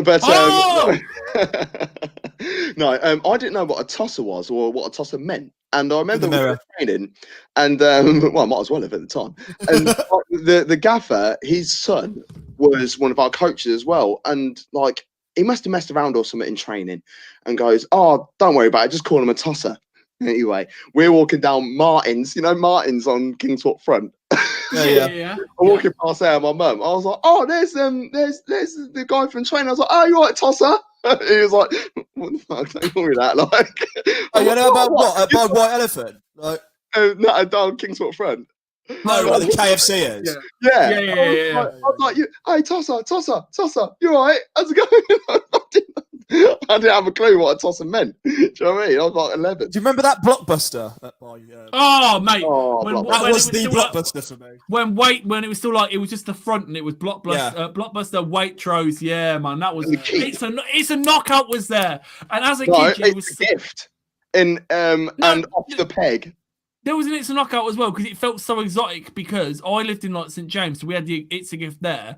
But my uncle and auntie lived in Bolton, so like when they used to look after me and like we'd go to like Kingsthorpe and we'd be like, "What? There's an It's a Knockout here? Like what? There's more than one It's a Knockout? Like what? Let me buy this little glass spiky hedgehog with some eyes on it for my nan for £3.50. Like she'll love it. She won't believe it came from a different It's a Knockout. She wouldn't believe it." Oh, they're just running through the games that are going to be on Amazon Prime. There's a lot in December. It's a shame. Oh, there's a whole weekend 1 week. It really is. They've got all the fixtures for 1 week. Right, okay. So why is it that all the games are at different times now when they could just all still be at 3 o'clock? Oh, I know. This particular weekend that they're showing, there's a load of games at 5 o'clock and half 7, 8-ish and whatever. What is the point of that? I don't even like football anymore. I'm just in it for the money. I thought that they're literally Saturday and Sunday. You can literally watch all 8 games on a Saturday and Sunday now. And then there's usually one on a Friday, or if not, there's 2 on a Monday. I mean, that's like 4-4-2, isn't it? 2 backs forward, 2 up top. It's just mad. Like we've said though, like as much as I love football, like we've said before, you can get burnt out on it, man. Like watching 10 games. Watching like 900 minutes of football of a weekend is a bit. And we got work. Yeah. I mean, we've got graft as well. Do our day job until you lot subscribe to our YouTube channel. I hope subscribe to our YouTube channel. Our YouTube channel. We're working hard. All 500 hours, 8 days a week. There we go. There it is. Bollocks to the scorers. There it is at the bottom. No, but it's serious stuff. Like, honestly, like we have to work and then watch highlights or watch the games or watch extended highlights just to get notes, just to talk about it. Sorry for us. Yeah, exactly. We'll work a lot of hours, got family, have to watch kids. Football for you guys. We're providing the service. My missus is feeding my daughter in there right now. We have to talk about WWE, Royal Rumble. Quality time with my family for you lot. So subscribe. Oh my God. Hold on. I went there. You went there. Dad card. Dad card. How'd you like them nuts? Oh dear. Oh, Right, okay, my bookie points are in as well, which is fine, but I just need a Diogo Jota shot on target. It's not going to happen. It's not going to happen. It's not going to happen. Jota, you slick. Jota, you need to be a top shotter. No, wait, Jota actually sounds like something you'd hear at a drum and bass band. Jota! Innit? Diogo, Jota! Right. I've just remembered I've got something right, and I'm not even joking, yeah? This is original as well. This is obviously there's no reprint. This is original, right? Nutter. I can't believe I've just remembered I've got this. That's it. Yeah, that was it. Right. Sorry, I was a bit late on it. I clocked what you said. So Okay, let's go out. London. So this is from 1996, right? This is original, right? I completely forgot. I wasn't even born. Go off screen, and come back in it. No, I don't think I can wear it. I don't think I can. Tonight, Matthew. Should we hide your camera? Okay, hide it and I'll put it on. Do you know what? Hide it and I'll put it on. Hide your camera. I'm so good at it. He's putting it on. He's putting it on. So I don't know what it is. Should we wait till he's... Yeah. No, he's got his t-shirt on. We'll get banned again. We'll get banned again. Show it some skin. Show some skin, you pussy. Is that a bit of skin? Do it. Oh. He's skin. Oh, his skin. He's gone off camera. Oh. No. He knows. He knows. Oh, what a spoil sport. I'll be so going to get it. I was hovering over the button. I was like... No, I see him, but I just couldn't bring myself to do it because I thought he's going to hate us. Last thing I need is Cotton becoming a meme. Here we go. Oh. What it is. Salah. Get me on, right? So, this is original Salah, 1995. Sorry. Right? Get the camera on me, right? Here we go. It's a hockey jersey. Right? Chicago. I thought you were showing some booty there. It's the Rock. It's the Brahma Bull. It's an original Rock hockey jersey. Okay, you think? Oh, okay. I can also match that. 1 second. People's champ. From the Attitude Era, an original Rock hockey jersey. Honestly, this is like so hard to come by. It was a I think it was a birthday present for my From an old flame. From an old flame. flame. Oh, what a tune that is, by the way. It's from a lady you were once courting. I think so, yeah. Something like that, yeah. Oh, here we go. What's this? Look at it. What's this? It's Toronto Maple Leafs. Look at that. But that's a real hockey jersey. This is memorabilia. This is the Rock. That's merch. I feel like I've put on like my mum's wedding dress. Mate, I know. I was just saying to Gav, they're so ill-fitting, man. Dude, I feel like a scarecrow. Like I've got a small. You don't look cool in these. I've got a small NFL jersey, and I swear that I could fit my whole family in it, and it's a small. It's like, come on. Well, you're not the biggest lad we've ever met, are you, Gav? So let's be honest. You make a very fair point. Gav, you could live in mine, honestly. I probably could. I'm going to move in tomorrow. What's the rent like? What's the rent like? Look at him going off screen to change his top. I know. Get your tits out for the lads. And girls. Because I'm a big girls. Yes, of course. I don't want to. Don't alienate. And for the rest of the LGBTQ plus format. Oh, look at that. Yes. That is fantastic. Gay. Whoa. It's the retro hour. That's why you're up there for now. You're up there for now. I'm not trying to keep the black man down, but I'm up on the left. That's how it's always been. I'm always up on the left. You're on the left on this, and then you're moving. Cool. Can that camera even pick that up? It's like, when you're trying to tune your Mega Drive, you have to put it on channel 9 or channel 0. Oh my god! Remember you had to do that? Yeah, on channel 9. I forgot about that. Callagher for the golden. Yeah, Callagher for the Ballon d'Or. Anyone? Yeah, man. Easy. You don't even need Allison. Yeah. Andy Robertson got man of the match. Yeah, he's been fantastic. He's been electric all day. Man, I'm so annoyed that we didn't get our shot on target. Oh, I feel bad for you, mate. So they keep going to this same Liverpool fan. It's like, I get it, mate. He cares. I care as well. But, I can't come because I'm poor. Isn't it? And there's a ballot for it, yeah, as well, yeah. Yeah. So, do you know how many years it'd take me to get a season ticket? I'd probably be dead before I could get one. I'm Riley. not saying anything. I refuse to speak on the matter. All right, I'm gonna go full stars in your eyes and go back into my Liverpool top. Okay, you go do that. Tonight, Matthew, I'm a Liverpool fan because it suits me. That's what he does. Well, we're gonna break this down in a few moments anyway. So stay tuned, everybody, and we're gonna talk about what we've just seen there in the one of multiple derby matches that we've seen this weekend, because it's been derby week. That's exactly what it's been. Every single game that has been played so far in the Premier League this game week, as well as the game that we are looking forward to tomorrow, the Brighton versus Southampton, almost called the name of the derby then, is all a derby match. And I'm going to ask you, and I'm going to ask Ed what the derby is called for each one. Oh, okay, what for every game? Okay, yeah, for each game, yeah. So what we're going to do. Sorry, we're going straight into the Premier League review show. Pretty much. I'm just gonna.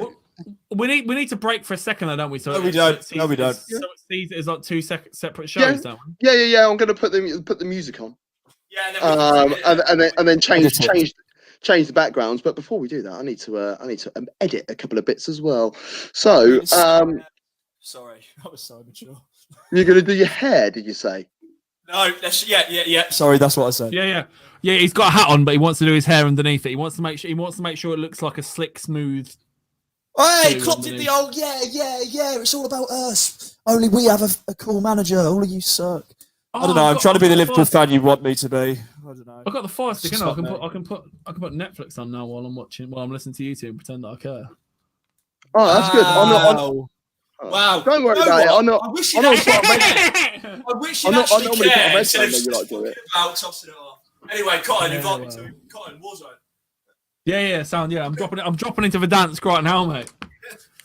I normally watch darts when you like chatting shit anyway. So, wow. Hey, banter. Wow. Sound like Owen Wilson. Wow. All right, we'll let Gav speak now. Go on.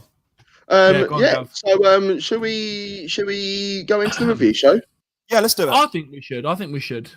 Okie dokie.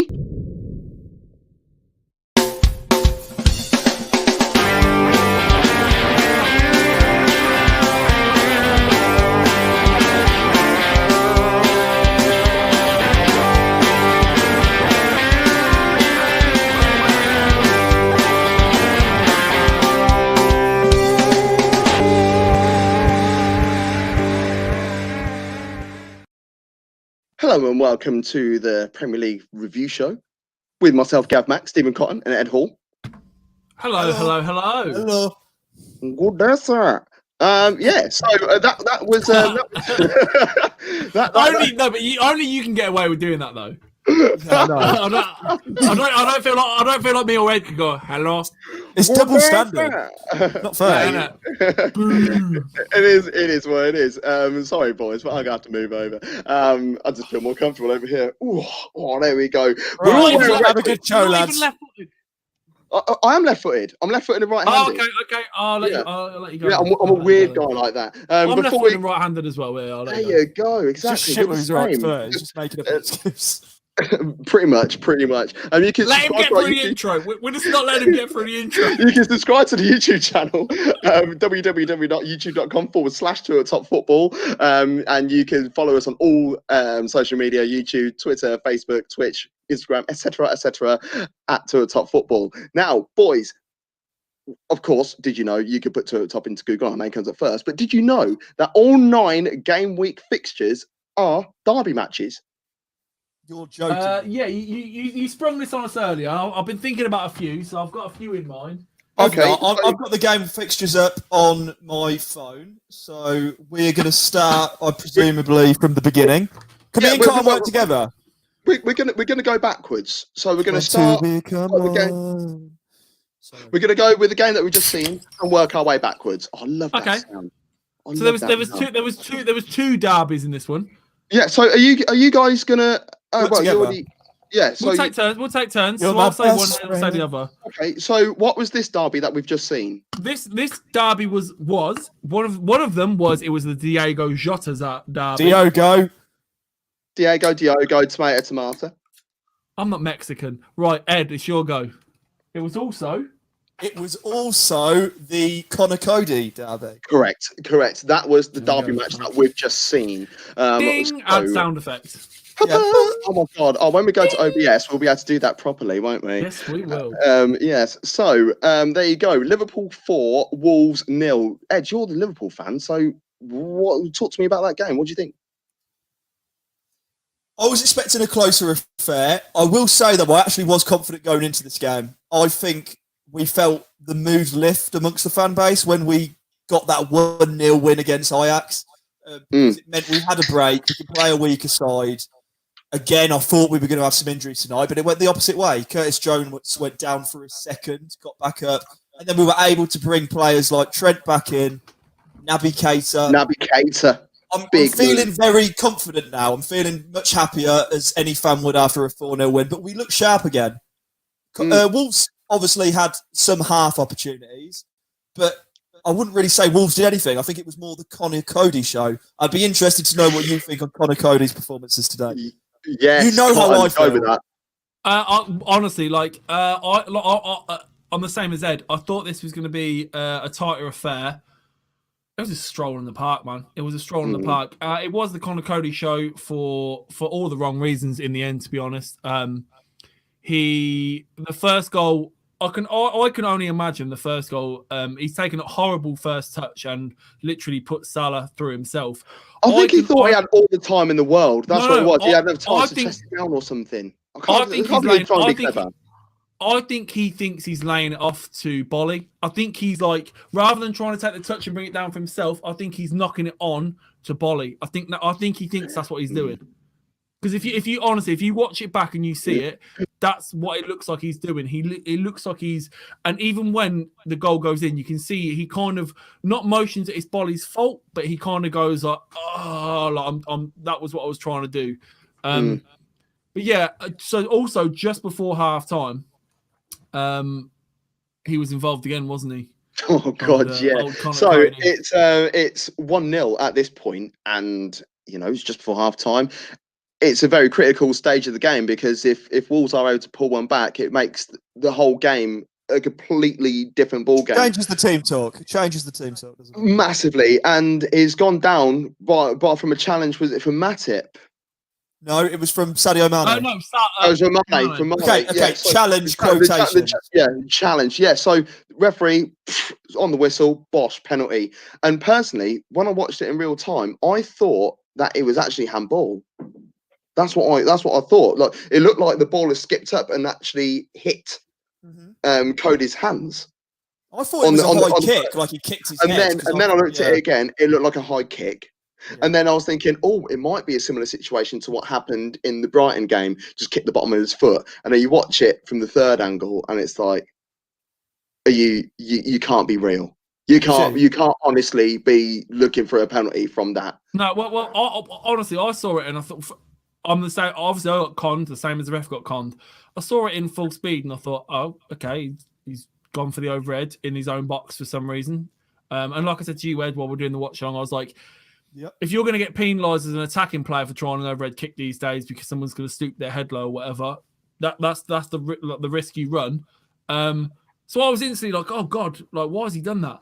And then they showed the replay and it's like, oh wow. The pundits on the Amazon Prime, they did this like super zoom in, to where the feet were pixelated. It was like some Sega like Mega Drive graphics. It's like you don't need to get that close. Like he clearly hasn't touched him. During the watch along, I said to Ed, I was like, because when I first thought it was a penalty, I said to him, I was like, isn't it weird that Mane is the only one that's not arguing the ref? He's just walked off. And I reckon it's because he was like, listen, lads, I've clearly not touched him. VAR will do its job. I'll check it. We're Gucci, man. And he didn't touch him. Right, so now here's the question that we had during the live watch-along. Gav, you're the ex-ref. You kind of share the same view as us, so we'd like to ask you, while the audience is listening, The referee was directed to go look at the monitor for the penalty incident. Yeah. He's looked at it. You're laughing. He's looked at it. It's clearly not a penalty. Yes.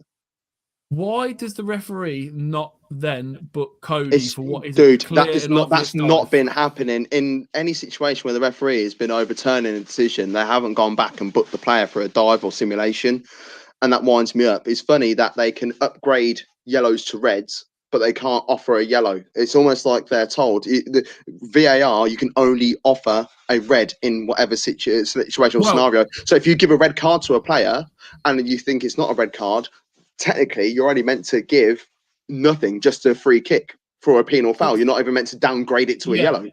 So like I was saying earlier, this is the reason that the Ollie Watkins penalty on Monday wasn't given, because the VAR was for the offside. They weren't looking for a foul on Watkins. They were looking for whether he was offside. That's right.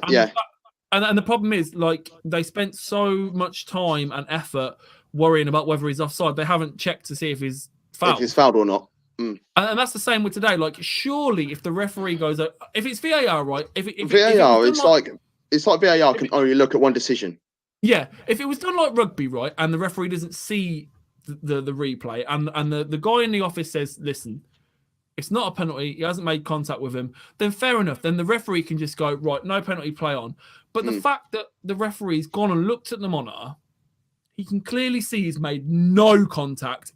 It's so far away from being contact. Cody, I can only imagine, because he's at fault for the first goal, he's trying to make amends by winning the penalty.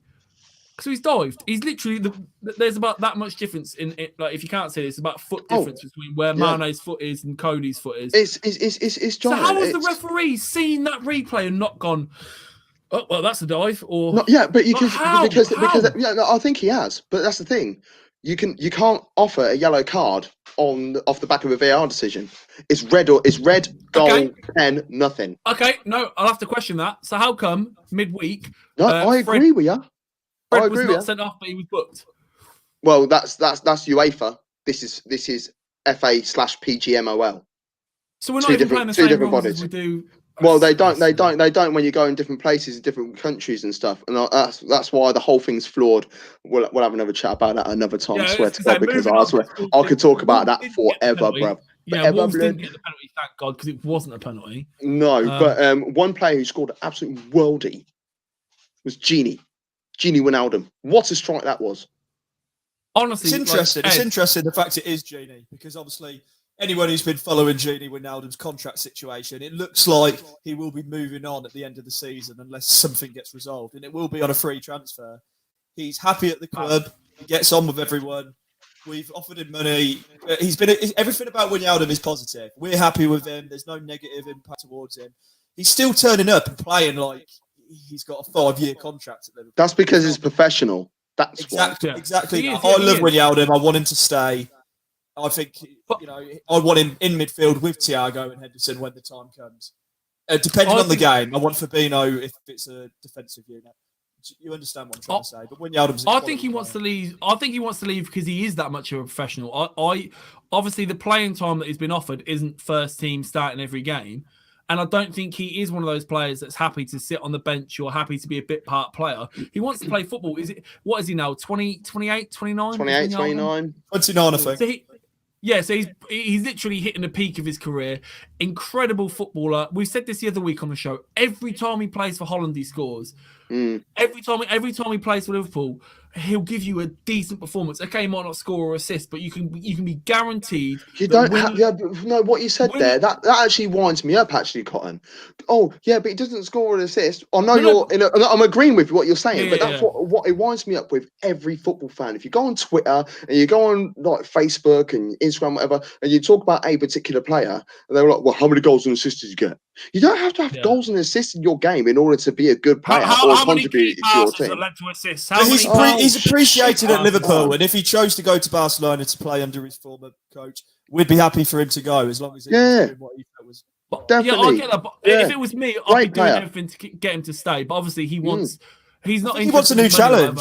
Imagine I get to go play for Barcelona. He was at Newcastle before Liverpool. It was at Well, let's not PSV forget- before that. PSV Like, before yeah, that, yeah. Let's not yeah, forget exactly. the pull that these clubs have. He's like, well, I've already won the Champions League and League with Liverpool. He's like, I love it here, Yeah. but I'm at the end of my career. I could have another journey with Barcelona. Let's be honest. Barcelona is a much more luxurious place to live than Liverpool. Than anywhere To in live- England. To live, yeah, exactly. To live, You know, to play at the minute is a different story. But whatever. Temperature. No, you might go Espanyol. You might have a good time there. Might go And then- Cadiz. Cadiz, why not? Why not? Cadiz, good side. But yeah, Liverpool, they just stamped their authority today, didn't they? They were like, "Oi, we're Liverpool. We don't really care. We don't care who anyone is." It's all about weathering the storm, and they've kind of got through Yeah. it. So, Yeah. Do you know what I think it was as well today? What it was today as well, they saw Leicester snatch a late winner, United won, Tottenham won, all the teams in the top 4, 5, 6 had won. So the onus was on Liverpool, like, you need to go out. They are title challengers, obviously. They're probably maybe the favourites. So it was on them today to, like, come on, show people why you are the favourites. I imagine that team talk in that dressing room would have been very easy today. It'd have been like, everyone else has won. Let's get going. Let's get the business done. Don't mess around. And like we said, I thought this game was going to be a lot closer than it was. I wasn't expecting a 4-0 Liverpool rout because it 2-1, we said. Yeah, 2-1. I said 3-1. Because I thought they'd at least concede, but Liverpool just ran away with it, man. It ended up being, as soon as the first goal, maybe the second goal went in, it was just walk in the park. It was just routine stuff. Yeah. That's because Wolves they had such an easy game last week against Arsenal, and so did I was going to say so did Spurs, but I don't think it was all that easy, was it? Tottenham 2, Arsenal 0. What derby is this? This it's the North London derby. Yeah. this is the 2-1. Come on, get me in. What do you mean 2-1? I set you up. This is the Sol Campbell derby. Listen, I tapped it in. We're on the same team. We're on the same team. Is this not also? No, am I making up the Adebayor play? Sol Campbell's not playing. Yeah, Adebayor derby. I see Adebayor derby as well. Yeah. Adebayor derby. Yeah. What is it? 4-1 to Cotton now. He's the only one who gets to open his mouth. Yeah. Honestly, 7-0. Just keep firing names out. Just a little bit of breaking news that's come through as well before we go on to this game from Fabrizio Romano. Everyone knows he's like the hub of knowledge on Twitter, especially football. Yeah. I've already said it in previous interviews. I don't want to speak about my contract situation. Just speak about the games. That's Gini Wijnaldum. He is getting hammered with questions constantly about his contract situation. Okay. Right then. Anyway, Tottenham 2, Arsenal 0. I'm actually quite disappointed in Tottenham because I expected them to absolutely slap Arsenal today. Yeah. Really? I thought it was going to be mate, my Twitter, my first tweet before kickoff was Arsenal are in for a pumping. Or something along those lines. Pumping was the word used, but like. And this is the reason why I wore my Arsenal shirt on the show today, because I don't really like wearing my club colours on the review shows and stuff. I liked it to be as generic as possible, and I'm a football fan before, as everyone knows, and we all are. It's derby day. And I weren't going to shy away from wearing my shirt. It was going to be a case of, if Arsenal lose, I'm not going to wear it. No, I'll wear it, and I'll stand there and back it. And, Tottenham are fantastic at the moment. They've got their game plan. They know exactly what they're doing.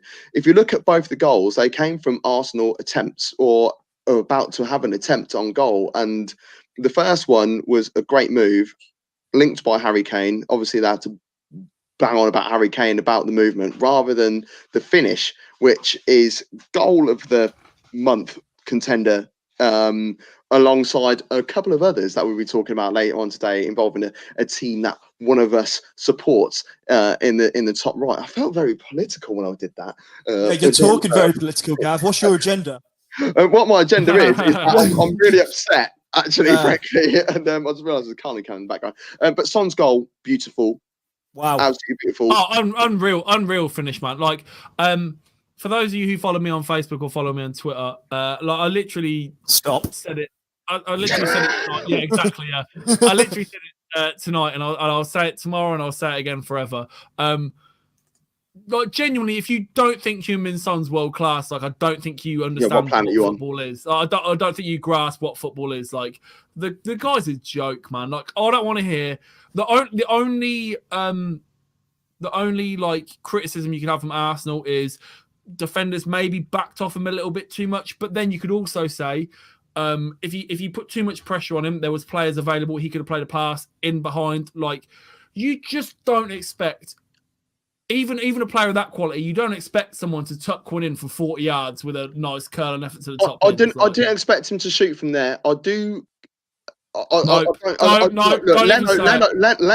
thinks that he's not going to shoot from there, and I think his position. And has every right. So now, if he was shifted over to the left, that goal is still going in. That shot is still going in. Of course it does. But he would have been a lot closer. But what I said, he looked lost. Like I just said to you, though, the problem is Son's positioning and who else was around. If Leno goes too far over to the right, Son could have played the pass in behind, and I can't remember who it was on the left-hand side that was there. It might have been Kane. You got an easy near-post finish because then the keeper's very much out of position. Mm-hmm. From where the ball is on the pitch, you don't expect him to have that much time and space and to shoot. I don't think Leno can be blamed for that. I think he's doing his job. Like, he's 9 times out of 10, well, not even 9 times out of 10, 99.9% like Detto. You could literally... like you could look at that moment over and over again in every single game when a cross comes in from that point. The goalkeeper's going to be in the exact same point as Leno. The only difference that's happened is the cross hasn't come in. Son, because he's an absolute joke and he's one of those players, like, he doesn't have a weak foot. He's just both-footed. He's very both-footed. He's so fast. He's literally incredible. That's another thing for the keeper. Yeah, another thing for the keeper, you've got to wonder, like, if he's so both-footed, you've got to wonder, is he going to put an in-swinger, out-swinger? Like, he could have gone both ways. But it's just an unbelievable goal. That's why Kane and Son suit each other perfectly, because they're both brilliant at delivering and finishing. It's fantastic. But second goal, Gav, walk me through that. The second goal was another Arsenal attack, and the ball, like, we've got a decent opportunity to try and make it one apiece, and you know, Tottenham are doing what they're doing really well at the moment, and that is counter-attacking. They're absorbing pressure, just letting the opposition have control of the ball because they know they're going to win it back and be able to pounce on it. And the attack's gone through, and you know, Thomas Partey's getting a lot of flack at the moment. He's pulled up with a which looks like a hamstring injury. The ball's in the back of the net by the time he's walked off the pitch. Everyone's going, "Oh, he's walked off!" Look, he's still on the pitch. You can see it in all this videos and that sort of stuff. He needs to be a bit more professional and stays on the pitch. Yeah. That's the thing. Like, I understand. He's starting to run. He's running back because the move ended up being 4-on-2. In Tottenham's favour, but it was 4-on-3 as the ball comes over, and then he pulls up. Yeah. See, that's right. So he shouldn't have been rushed back. I understand that he's injured. I understand that he's injured. You've got to stay on the pitch, man. Yeah, I understand that he's injured, right? And then when he runs back on, he just gives up. Fair enough, he's injured. But like you just said, if he doesn't run off the pitch, right, and he just stays in his position and he's kind of marking a man, that man still needs to get the other side of him and beat him. So it's still, that would, like you just said, it's not 4-on-2, it's 4-on-3. Now, he's not going to be too much help. If the geezer goes past him, he's not going to be able to. No, because when the ball's gone over, when the ball's gone through, you can see, like, on one of the angles, you actually see him literally grabbing his hamstring. But it's already got that 4-on-2 point. A body being there. Do you know what? He's not able to make it. It's not able to make it. He can't. It's not his fault for the goal, but I think what people are focusing on, and like, to be fair, I don't want to see it from our players either. Just to wander off, like, the ball's still in play. You haven't called for a sub. Lie on the pitch. Make the ref blow the whistle, or make the opposition feel guilty and kick the ball out, or whatever. Lie on the pitch. You're a professional. This isn't your first rodeo. Literally, lay on the pitch, play for time, make it look like you're injured. Go down holding your head if you need to, for God's sake. To just wander off like it's a Sunday league game and you're going for a Jaeger bomb, like, it's just mad. I have to say, Danny Ceballos was the substitution that was made, and he changed the whole mentality for Arsenal. And he was the driving force for a lot of attacks that Arsenal made in the second half. I don't actually think Arsenal played badly at all, but I'm really disappointed in decision making with Arsenal. One decision in particular was by Aubameyang, who is he wants to be Thierry Henry so badly. He's never going to be Thierry Henry. He never will be, never can be. But he is so good at opening his body and unleashing a decent right foot shot. And he was one-on-one with Eric Dyer, I think it was, towards the end. And he just runs it onto his left foot and dances with it and doesn't know what to do. He was one-on-one. Open your body and have a shot. At that point, I got the pork out of the oven. I was like, do you know what? Screw this. Can I defend Arsenal without defending Arsenal? Right? Like, No. I don't believe the football they're playing at the minute is. I don't believe in the whole system. I don't believe what they're doing. Tottenham today were very Mourinho-esque. 2 counter-attacks, 2 goals, and then that was it. And once they're 2-0 up, game's done. They shut down. They wouldn't let you have anything. But, like, Arsenal weren't terrible. They weren't terrible. I don't think Arsenal were bad. No team is terrible against Tottenham. No, hold on. No, but it was like peak Arsenal. And this is why everyone keeps being like, well, why doesn't Ozil play? Because when you're defending with Ozil, you might as well have 9 players on the pitch.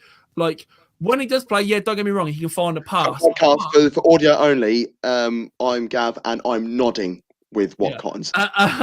But, like, you watch that game and you did have chances. You did get in behind the fullbacks. You did. But every single time, the final ball let you down, striker movement let you down, and just the clinical edge. You'd get the ball. It was like Wenger Arsenal, but without the flair. You'd get the ball to the edge of the box, and that was it. Sideways and backwards. You try and pass it into the box, and if you couldn't get into the box, then back to the halfway line. There was 3 corners that Arsenal had that ended up with the ball at Nuno's feet. Yeah, it's mad. And regardless of where the game's gone, this walking away from the derby leaves you in such different places. You're down in 15th and Tottenham sit top of the table. It could be 16th tomorrow if Brighton get a result, get a victory against Southampton, which is hilarious.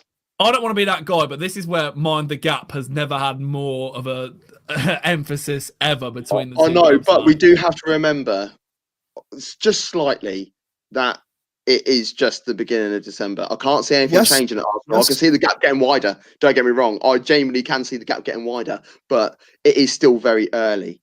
But Arsenal already achieved Europa League football. You're already at that level. You've been in it a few seasons. The goal was top 4. You won the FA Cup. That was very nice. But you are on 13 points. 4th position is held by Leicester on 21 points. Man United have a game in hand. We know this. 21 points. They are 8 points ahead of you. 8 points is a lot to make. Arsenal won the title being 12 points behind Man United. Don't give me that. How many points will we be on Newcastle? We ain't going to win. No, but the same. Man United were 13, 14 points behind Newcastle. Yes, that's true. But the league is not the league is not a 2-horse, 3-horse race anymore. You have so many teams. No, but it's the number of points difference. No, I get that. I won't worry too much now. If Arsenal knock it around at this situation in January, early Feb, then there's issues. And to be honest, you know what? Anyone who knows me will know that I never wanted Arteta anywhere near my club. He's a good coach. He's not a good manager. He's not ready for that step. He's not prepared for it. And yeah, Arsenal won an FA Cup. Fantastic. Arsenal played really well in that FA Cup final once they were playing against 10 men. Do you know what though? You don't have to panic. I do agree with Roy Keane, which doesn't happen often. I do agree with we won't get relegated. Exactly. I don't think you're going to get relegated. You're going to stay up. Yeah, you're going to be fine. But all jokes aside, that game fully played into Mourinho's philosophy. It was counter-attacking football. Two decent attempts, 2 goals. Arsenal are what Arsenal are at the minute. No cutting edge. That's it. I know we need to move on, but I do want to ask Gav one question. Name the teams in the Premier League you think are better than Arsenal. No, honestly, the goal is top 4. So let's say 3 teams. I'd rather name the teams that are worse. And one of those teams we're going to talk about next anyway. So look, Arsenal are in dire straits. They've got some very good players that can get into many clubs well above them. The issue is that they are not playing for the manager. It's as simple as that. Because if you go back only to Thursday and look at the second string / the kids playing in the Europa League, yes, it's the Europa League, but did you see how comfortable and fluid and confident Arsenal were knocking the ball around. As soon as we get into the game, as soon as we get into the game today, Arsenal kicked off. What happened after 2.5 Lost the ball seconds? straight away. The ball went out for a throw-in, and it was just a simple sideways pass that was meant to meet Bellerin's foot, and it ends up going out for a throw-in. Honestly, it's. I just want to answer that comment there real quick. City won it from 15 points behind. I think it's more 11. But City had Pep and City had that squad, so it's non-comparable. And City also had. I don't want to reminisce about that. What's the next fixture? An assistant manager. Yeah, and come on. What's the next game? Right, okay, so it's the next derby match. We are going into Sheffield United 1, Leicester 2. What derby match is this, Ed? Harry Maguire. Ed, what derby match is this? Harry Maguire. Congratulations, Ed. You've got a point. Harry Maguire derby. I thought it was, but then I thought it was like players that are currently there sort of thing. But No. That's what I thought. And then Cotton, went before me again. Ruined it. Yeah, sorry. Listen, it's the ADHD. Don't have a go at me. Yeah, I'm joking. I'm definitely having a go at you. What derby is this? Edward. Anyway, yes, the Harry Maguire derby for everyone who is listening or watching, whatever. 1 apiece at half time. No one would have had this on the cards. I did. Did you F? It's on my Aka. So what? Draw at half time. You had draw at half time on the Aka, did you? I had a draw. Wow, there we go. There were scrappy goals as well. The Ozzy Perez one, ball bounced around the box. I think it was a corner. And then Perez just smashes it. Might have taken a deflection, and it goes like top bins. So I had Leicester for this because there was silly money, and I was laughing. And then McBurney scored for the first time in about 37 years. Good header, to be fair, although he was left alone. I said this earlier in the watch on. I was so annoyed by this, right? You know when the commentators are just trying to get a certain agenda over, or they just want to get a certain thing over. Honestly, this game, I must have heard 37 times. You know when you're like playing a video game and you're like walking on a character and they start talking and you walk back out and you walk back in and they start over again. And it's like a loop. All they kept saying was, well, Ollie McBurney, he's just as good in his own box as is the opposition box. And it was like, the first time I heard it, I was like, oh, okay. And then the next corner, no matter whether it was him, whether it was a Sheffield United corner or a Leicester corner, it was like, well, Ollie McBurney, he's just as good in the opposition box as his own box. And it was like, right, okay. And then like 2 minutes later, it was another corner or a throw-in, and they were like, well, Ollie McBurney. And he was like, we get it. You're like Ollie McBurney. He's got it. Then they were like, oh, he's great in the attacking box. It was honestly, it was like 20 times in the game. And it was like, honestly, we get it, man. Like, he's as good in his own box as he is. Also, there is another bit of commentary that I wanted to moan about in this game. It was just before halftime. I'm gonna stall it for about 30 seconds while I try and find out the guy's name who got booked. I think it was Rowe. Was it Rowe? No, Max Lowe. Max Lowe got booked. And then he commits a foul that probably should be a second yellow. That when we talk about our new show or whatever, I want to do a cliche of the week. And Jamie Carragher kept saying, well, if he weren't on a yellow, it's a yellow. Which is one of the things I hate. It's a yellow card or it's not. Well, if he wasn't already on a yellow, it's a yellow. So they took Max Lowe off at halftime to save him getting sent off. The first 15 minutes of this second half, I'm not even joking, Jamie Carragher said the words Ole Gunnar Solskjaer about, I think it was something like 14 times, right? He was literally like, well, they've substituted Max Lowe before he got sent off. Yeah, and I think about Ole Solskjaer midweek, and he didn't take off Fred, and it's a poor decision. And he should have taken him off. Ole Solskjaer should have taken him off. Ball went out for a throw. Yeah, Max Rowe. I just think Solskjaer, Ole Solskjaer. It's like in a completely unrelated game, a manager has made a substitute for a player that's already on a yellow, and it's like Solskjaer. Ole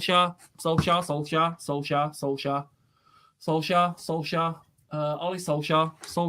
Speaking of Solskjaer. Exactly. Honestly, he may as well have been speaking a different language because it genuinely was just Solskjaer.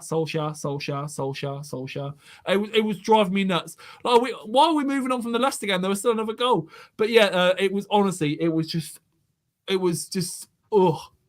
this game had me stressing as well. So basically, this game. Let me change the scores at the bottom. Let me change this. I'll leave through a little bit because I know you're going to go on an absolute tangent. I thought West Ham would get a result. I thought it was going that way. By a result, I meant at least a point because West Ham have been in good form. Man United were away. I thought eventually Man United are going to actually drop points when they play poor. It didn't happen. Man United played poor. Somehow ended up 2-1 up. We'll go into greater detail about that. Manchester United really need to be careful because it is. I think it's brilliant for a team to not play well yet still get the result, to still keep picking up 3 points. But that will only last so long. You cannot play Leipzig. You cannot play teams like Liverpool, Man City they have next week. Play like that and walk away with 3 points. You can't have aspirations of top 4 and higher and play football like that. It was dreadful.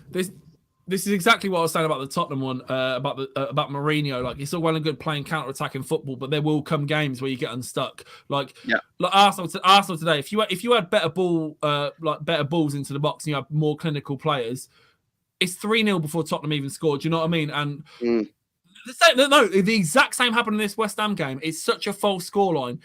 It could have been 3-4-0 at half-time to West Ham. It should. Do you know what? It should have been 3-0 to West Ham in the first half.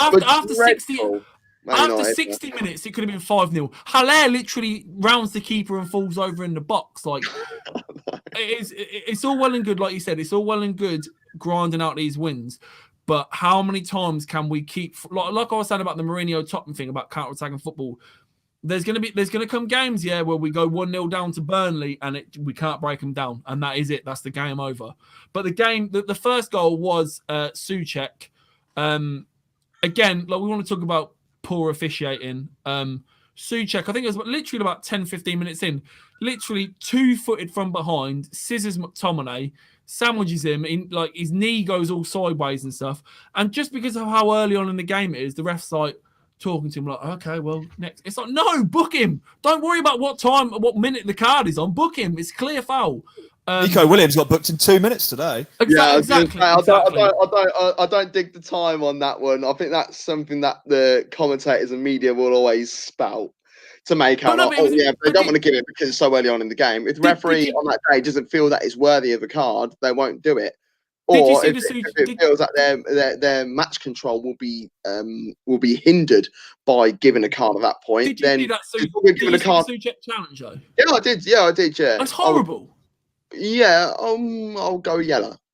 Yeah, no, I'm not saying he should have been sent off. I'm saying he should have definitely been booked.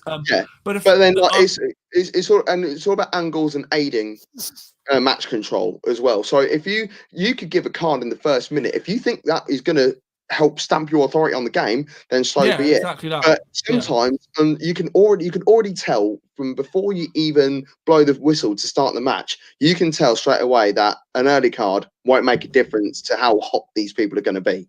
So if it's going to be a tough game where people are going to be throwing in, putting tackles in left, right and centre, then it's like, do you know what? I'm not going to give a card out early because that's just going to be stupid. We won't have any players left.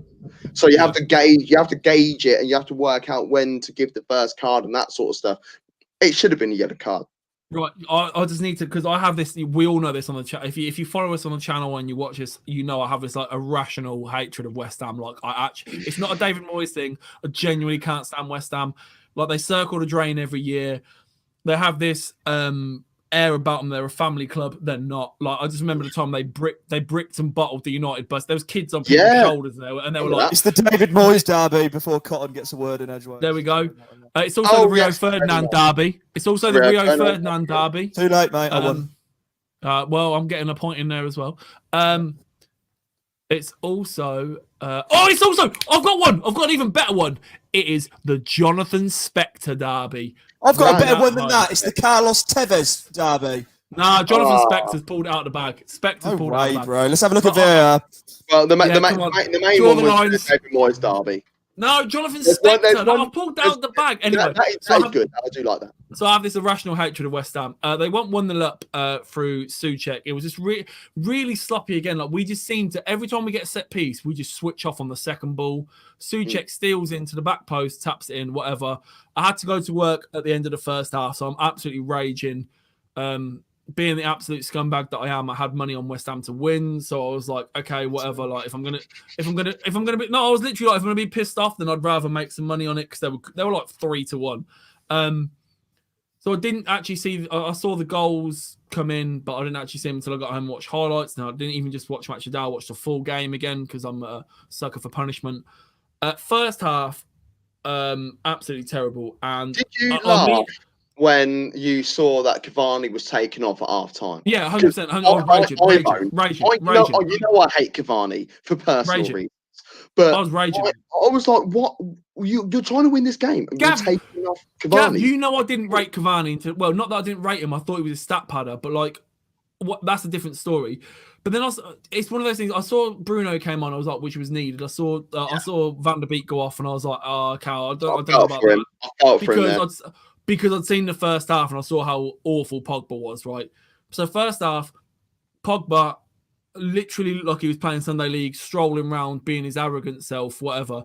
Martial first half, lost possession 8 times. Player. I'm so done with him. Whatever. That again, I don't want to get too reactionary on that because it's not even just that, it was Champions League as well. I'm done Talk about it another day. Yeah, we'll talk about that another day. So second half, a whole different story. The first goal. Now, this is what I want to talk about because me and Ed were talking about this earlier on the watch along. This is hilarious, right? This is where I just love how fickle football fans are, right? What have we heard in the media, pundits, everything for the last 12 months? You listen to TalkSport, Sky Sports, whatever you watch, right? Technology's killing the game. Leave it to the referee and the linesman. You're killing the game. You're slowing the game down. You're killing the game. When did it ever become about machines? Let the referees make their decisions. Oh, what? Man United have scored a goal because it might have gone out for a throw-in. Where is VAR? Where is Hawkeye? I want to see some lines. I want to see the Hubble telescope. Pigeon cam. Yeah, I want to see pigeon cam. I want to see the scaffolders on the roof with their iPhones. I want to see if that ball went out of play. Like, everybody doesn't want VAR or technology until Manchester United score a goal from it. Like, honestly, the fallout from this throwing thing is absolutely sending me. I couldn't. If you're talking about the Twitterverse, they were just enjoying. They was honestly, man, and people were enjoying it. That's did the ball go out when you were watching it as live? When I watched it live, I thought it looped a little bit. I'm not gonna lie, but at the end of the day, right, 2 things here. It's linesman's decision. When was the first and last time anyone's ever VAR'd a throw in? Guess what? They don't. Second of all, play to the whistle. If you think that ball's gone out, okay. The only person that thought the ball went out genuinely was David Moyes. But that's because the ball went directly over his head. He even said it, which means it did. I wish I could get this photo up, right. I think it was Trevor Sinclair. I was trying to remember earlier. It was a former West Ham player. Put a picture up of the ball, and they drew a line from the ball underneath it to the sideline, and it was out. And my mate literally retweeted him like, "But where are you drawing the line from? I can draw lines anywhere." And my mate drew a line from the ball to further up the pitch where it was on the pitch. It's like you're literally. Yeah. We're literally, people are literally moaning and complaining about getting rid of VAR for offsides for millimeters, and now you're literally clamoring and crying for VAR for throw-ins because the ball's gone out and Man United have profited from it. It changed the game. But can we just say how beautiful that strike was from Pogba? At half time it was boosted. It was really good play. At half time it was boosted. Changed the game second half. 6-1 that he was going to score from outside the box. It was boosted to what, sorry? 66-1 that is going to score from outside the box. And I know a couple of people that profited from that beautifully. Before we actually move on from the United games, I've moaned about the official. No, I was going to try to talk about the other 2 goals. Oh, yeah, I was going to say, because Pogba was actually decent. Bruno Fernandes, literally, I don't know what he thinks this club is about because he walked onto that pitch. We're 1-0 down to West Ham. First half is probably one of the worst 45 I've ever seen from United. And Bruno just strolls on like, Don't worry, lads. I got this. I'll Let's get do us this. out. Let's do that, and we'll win the game. Yeah, I'll sort it. I'll sort it. The second Well, I'm goal. glad he did because like he has created so many chances and opportunities. He's actually a joy to watch. And what I loved about the second goal for Man United is the fact that Pogba, he was a new man in the second half. He really was. Yeah, Not Bruno came on. Not just a goal, but the fact that they worked together, that they brought a Mata. You know, it was Pogba, Mata, Bruno, all working together, and it worked. So the issue is with Man United, they'll make substitutions, and the final 11 work really well. So it's like, oh, I'll tell you what, why don't we start these like next week? And they do, and they don't play well. And then they have to make reinforcements and end up bringing on the old guard, so to speak, as in like the players that started the game before that. And then it works. It's like, what can we do to make? Very dependent on him, though. They are very dependent on him to make the team click. Yeah, they are, but it's a case worrying because what if he was to be injured for the season? Like that's a whole different ball game altogether, isn't it? But like like for instance, that second goal, I liked how he was in a much more withdrawn role because it was Pogba to.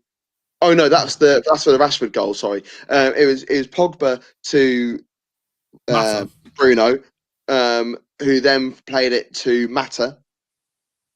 All three were played a part in that. And then Mata's through ball. Mata was in the most advanced position out of the three, and Rashford understood the run and went on to it and scored beautifully as well. This is where like every week, like we said this last week on the show as well. If United lose, it's like, oh, Ollie, he's up for the chop. If we win, it's literally like, oh, he's got a stay of execution. We are literally, with a game in hand, 5 points off the top, right? So if we win that game in hand, say we're 2 points off the top. We're 1 point off going through the toughest Champions League group that we could have possibly been given, finalists and semi-finalists.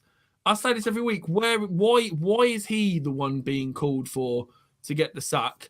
We're level on points with people that are tipped to win the league, for God's sake. You'd be level on points with Chelsea. You'd be level on points with Chelsea if you went your game down. And there's Arsenal tomorrow that are going to be in 16th place, 2 places above relegation. This is what I'm talking about. So how come the Paella Tony Pulis is getting a free reign every week to just send their players out there and play? Whoa. Tony Pulis won games. Yeah, but well, the Paella. I don't know. Pep's best man. Someone crap. What derby is this? We all know what this one is. Ed, what derby is this? I generally don't know off the top of my head. West Brom versus Crystal Palace. West Brom versus Crystal Palace. He sounded like we should know it. Yeah, you should. He's saying it like I should know off the top of my head. Yeah, he sounded like we should know it. God. Roy Hodgson. It's the Roy Hodgson derby. Oh, there we go. Yes, because Roy Hodgson was West Brom manager. Then he thought, I'm going to go to Liverpool. Correct. I forgot. No, he's at Fulham. He's at Fulham as well. I pushed that dark time of football out of my mind. Apparently, yeah, it was bad times. But here we go. That was an 8-ish time, wasn't it? West Brom. West Brom won. Crystal Palace 5. This is the most amount of goals that they've scored away in the Premier League since the Premier League began. Because football only began in 1992 anyway. So who cares what happened before? Yeah, exactly. How many league titles? How many league titles you won, Ed? None. One. There you go. Yeah. I know. Whatever suits your narrative. I know you've won 13. But as I said, the Premier League only started in 1992, so it doesn't really matter what anyone else thinks. It doesn't really whan what anyone thinks. Right. So West Brom equalised in this game. West Brom were all right up until the red card. They were, and I want to talk about that. We're going to run through the goals quickly. So the goals came from a Furlong own goal. Now Furlong, I believe he is the nephew of Paul Furlong, who used to play for Coventry way back in the day. So that's quite nice. It makes me feel even older than I already am. Gallagher, 2 goals in 2 games. Isn't Furlong the geezer that pays 80% of my wages every week? That's the guy. That is the guy. There he is, doing major bits for West Brom. And that's where the HMRC office is as well, apparently. So steady on there. Zaha scored a brace. Fair.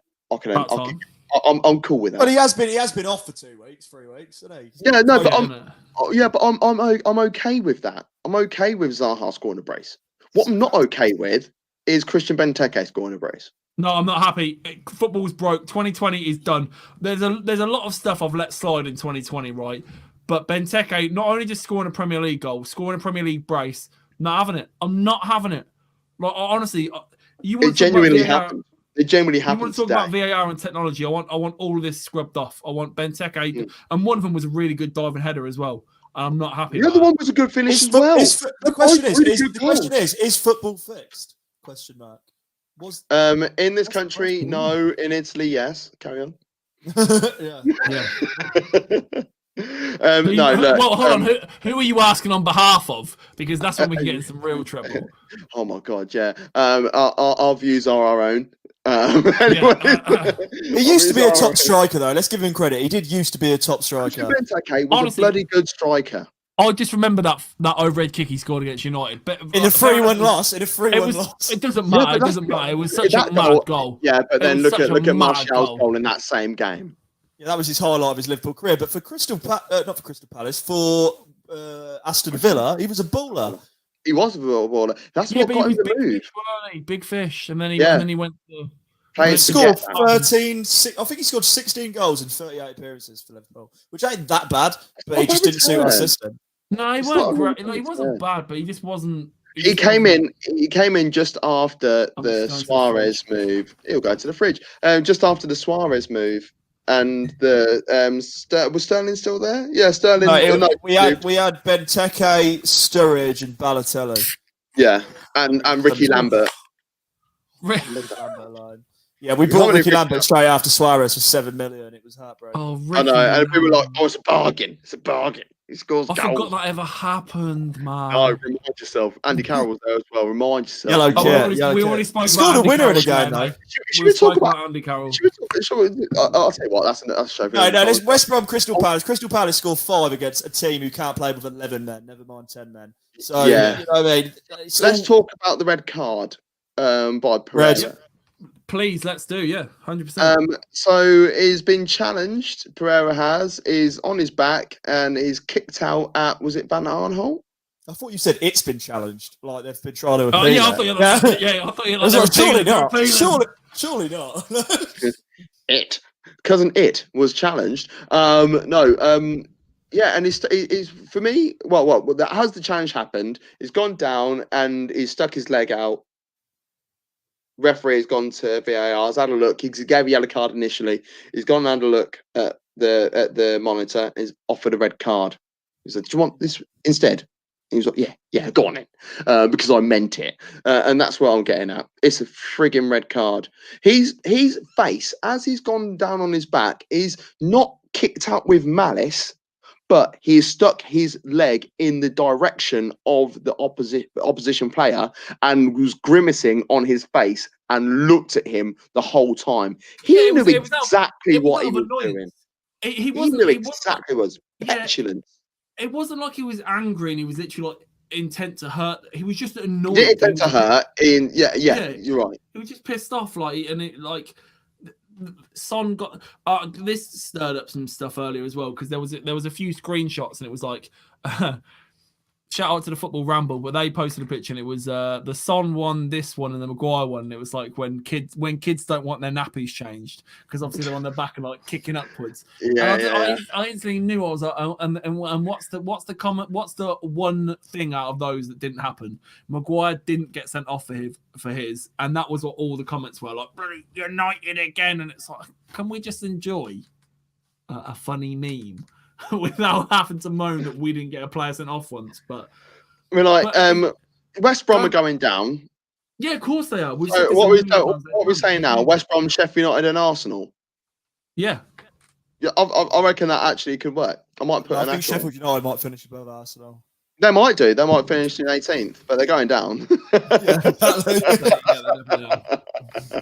Arsenal finished 19th. Can you imagine that? Oh, well, I don't want to imagine.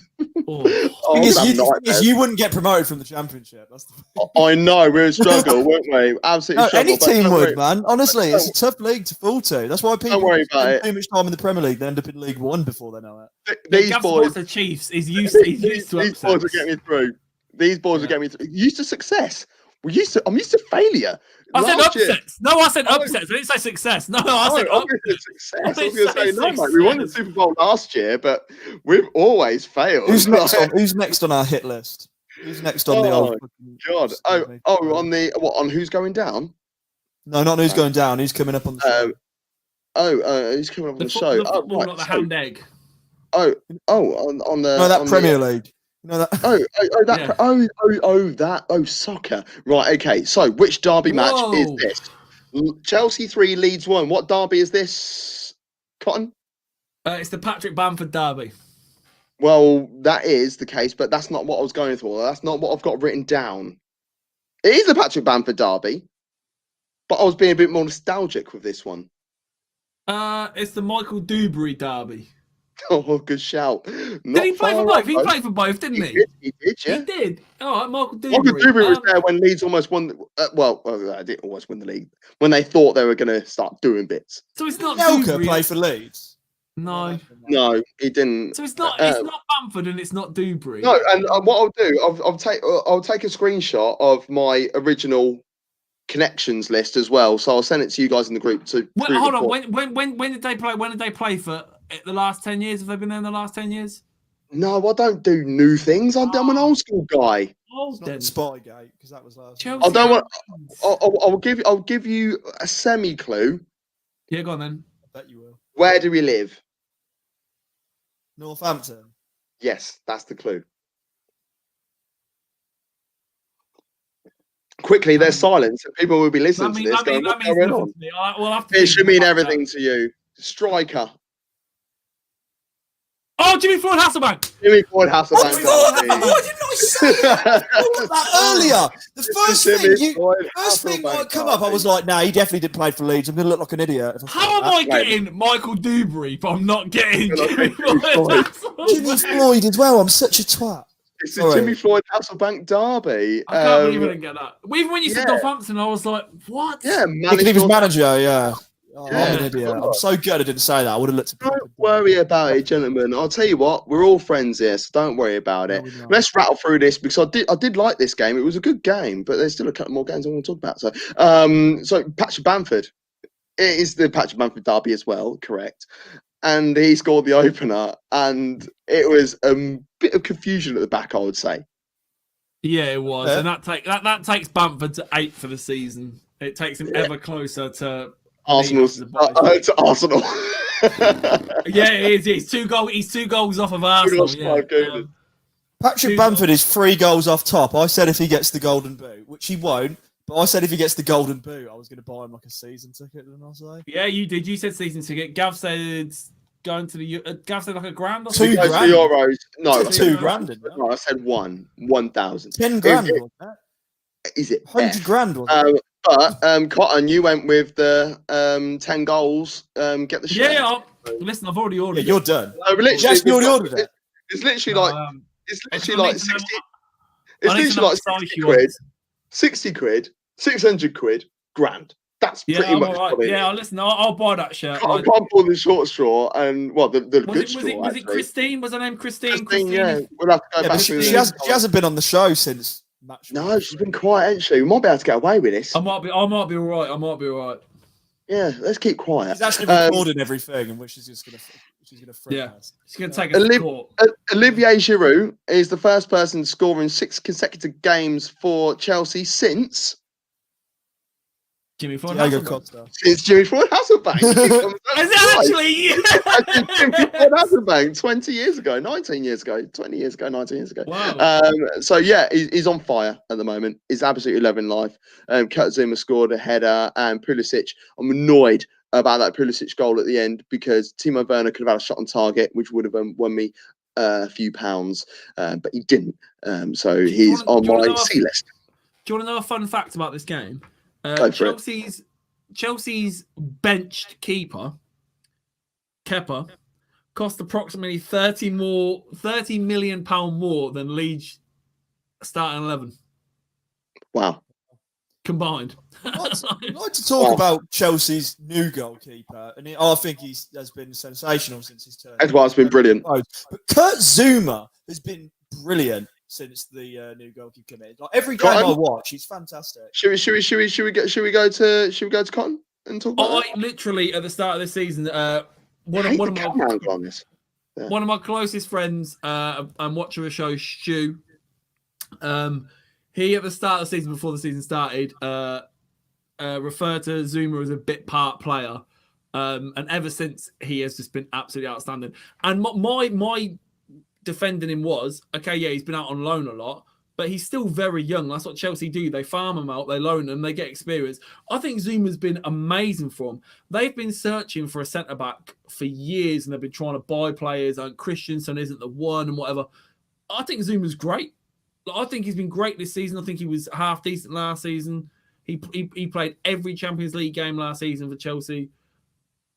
Well, he's here. He's here. Yeah. He's come in. He's come in. Hey! Yes, right, there we go. And do you know what? And right, while Stu's here, I love that as well. While Stu's here, well done. While he's here, I'm not going to say I'm wrong about Mourinho being overly defensive, but I will say that I was wrong that he might be past it. There we go. So we're 1 for 1. We're one each. And congratulations, Stu. See what he says when the show ends, mate. Yeah, well, congratulations as well, Stu. You absolutely deserve to win today against the Arsenal, and you will be challengers, but you won't win it. But it's from an Arsenal's fan and a football fan first. It's actually nice to see Spurs, put some pressure on.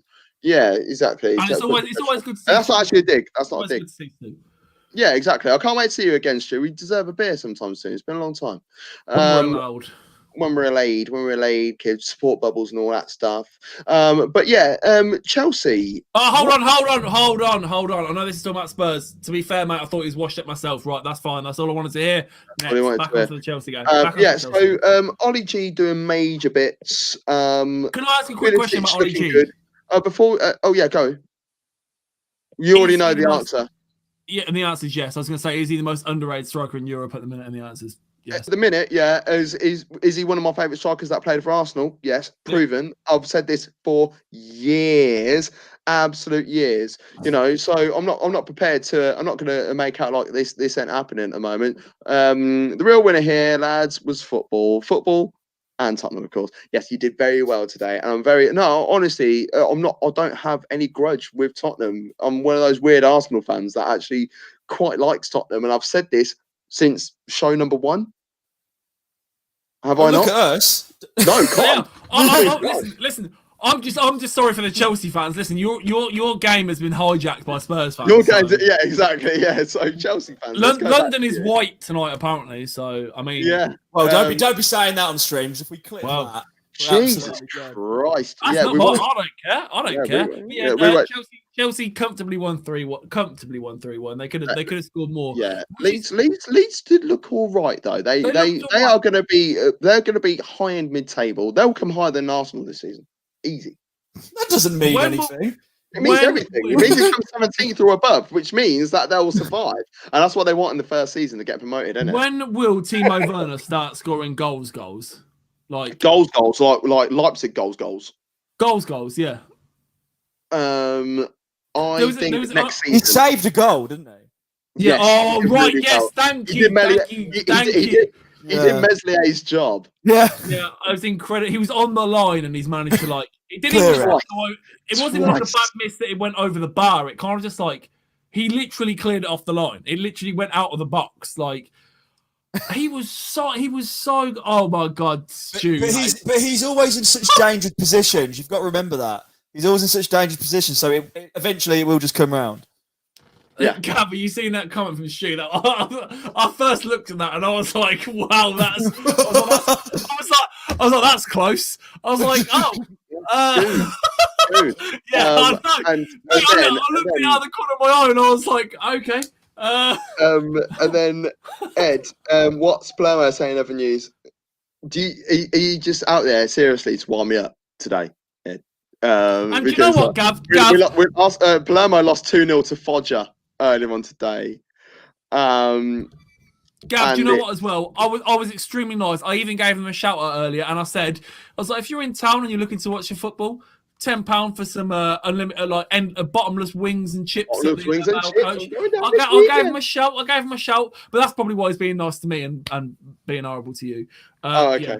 Yeah, I'll still love you, Ed, and make sure you go out to the May League. It's a good old boozer. Is clocked. Absolutely. Right. Okay. So I know because Chelsea is they are easily within a chance of winning the Premier League this year, and as they should be with winning this. They should be taken seriously. Right. Oh, quickly before we move on, before we move on from Chelsea, I just want to have a real quick one. What on earth has happened to Kai Havertz? And they're playing him in a defensive central midfield position. That's what they're just forcing him in the team. He shouldn't have been there. He shouldn't be there in the first place. Exactly. Kai Havertz does not fit Chelsea's system whatsoever. No, he doesn't. He is a number 10. Shouldn't have bought him. They should not have bought him. Exactly. They're playing in the wrong position. I'll tell you what, because I like Mason Mount, regardless of what anyone says. I think Mason Mount is a really good player, but you can't play Mason Mount and Havertz. You play one or the other, and for me, on paper, you have to play Havertz. Basically, they shot their load. They saw Havertz's numbers for the last 2 seasons at Leverkusen and thought, oh, we better get him before someone else does. Typical Chelsea fashion.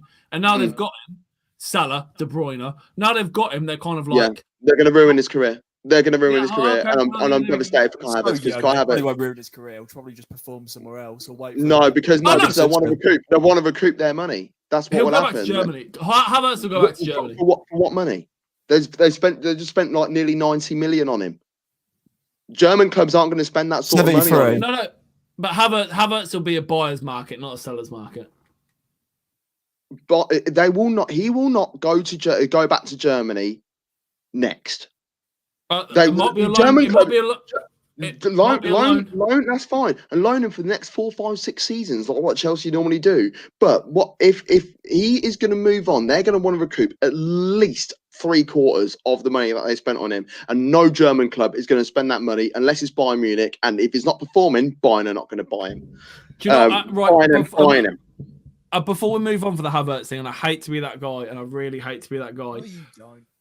I do. If Havertz had gone to Liverpool or United for 75 million and put in these very abject performances, what then would it have been like? Oh God, yeah. You've never had the end of it. Because we wouldn't week in, week out, it literally wouldn't. You wouldn't have heard the end of it. It literally be like 75 million. Like I always think that the Pepe deal goes under the radar of how much you spent. Oh, it doesn't. It really doesn't. Okay. It really doesn't. Speaking of money bags and money spent on players, we are at the Manchester City versus Fulham game. What derby is this? This is the it's a player. Yes. Good one. Well done. Good start. Yeah. We're getting somewhere. Jesus, mate.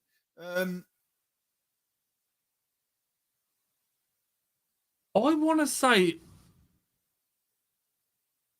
they last 10 years. Current player. Current player. Current derby. Current player. Current derby. Play for both. Yeah. Current derby.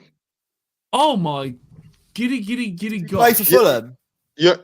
He currently plays for Fulham. Right? Yeah, that's what I mean. I know who the player is. I just can't. Okay. He plays for Fulham. I'm going to have to tell you. No. I'm not going to tell you. I'm not going to tell you. It's the Tosin Adaraboyo derby. Congratulations, Stuart. I'll tell you what. Honestly, what is that? You're going on your phone trying to get the point? No. Don't worry about it. I was looking at the lineups. I'm trying to work out who's who. Okay. Came through the ranks. I'm sure Shu didn't use his phone or Twitter for that one. And no, he probably watched the game on TV the same time as I did. To work that one out. This was the only game that I was thinking, hold on a minute, it's a derby in every single game, apart from the City Fulham one. I can't think of one. You can do that in most games, though. Yeah, but I There's couldn't loads think. of weekends. I couldn't think of one off the top of my head. But the thing is, these are like mad derbies, though, aren't they? They're all like derbies, like David Moyes derby, North London derby. I You don't know, think this one counts. it does because otherwise we'd have 8 out of 9, and then we'd be screwed.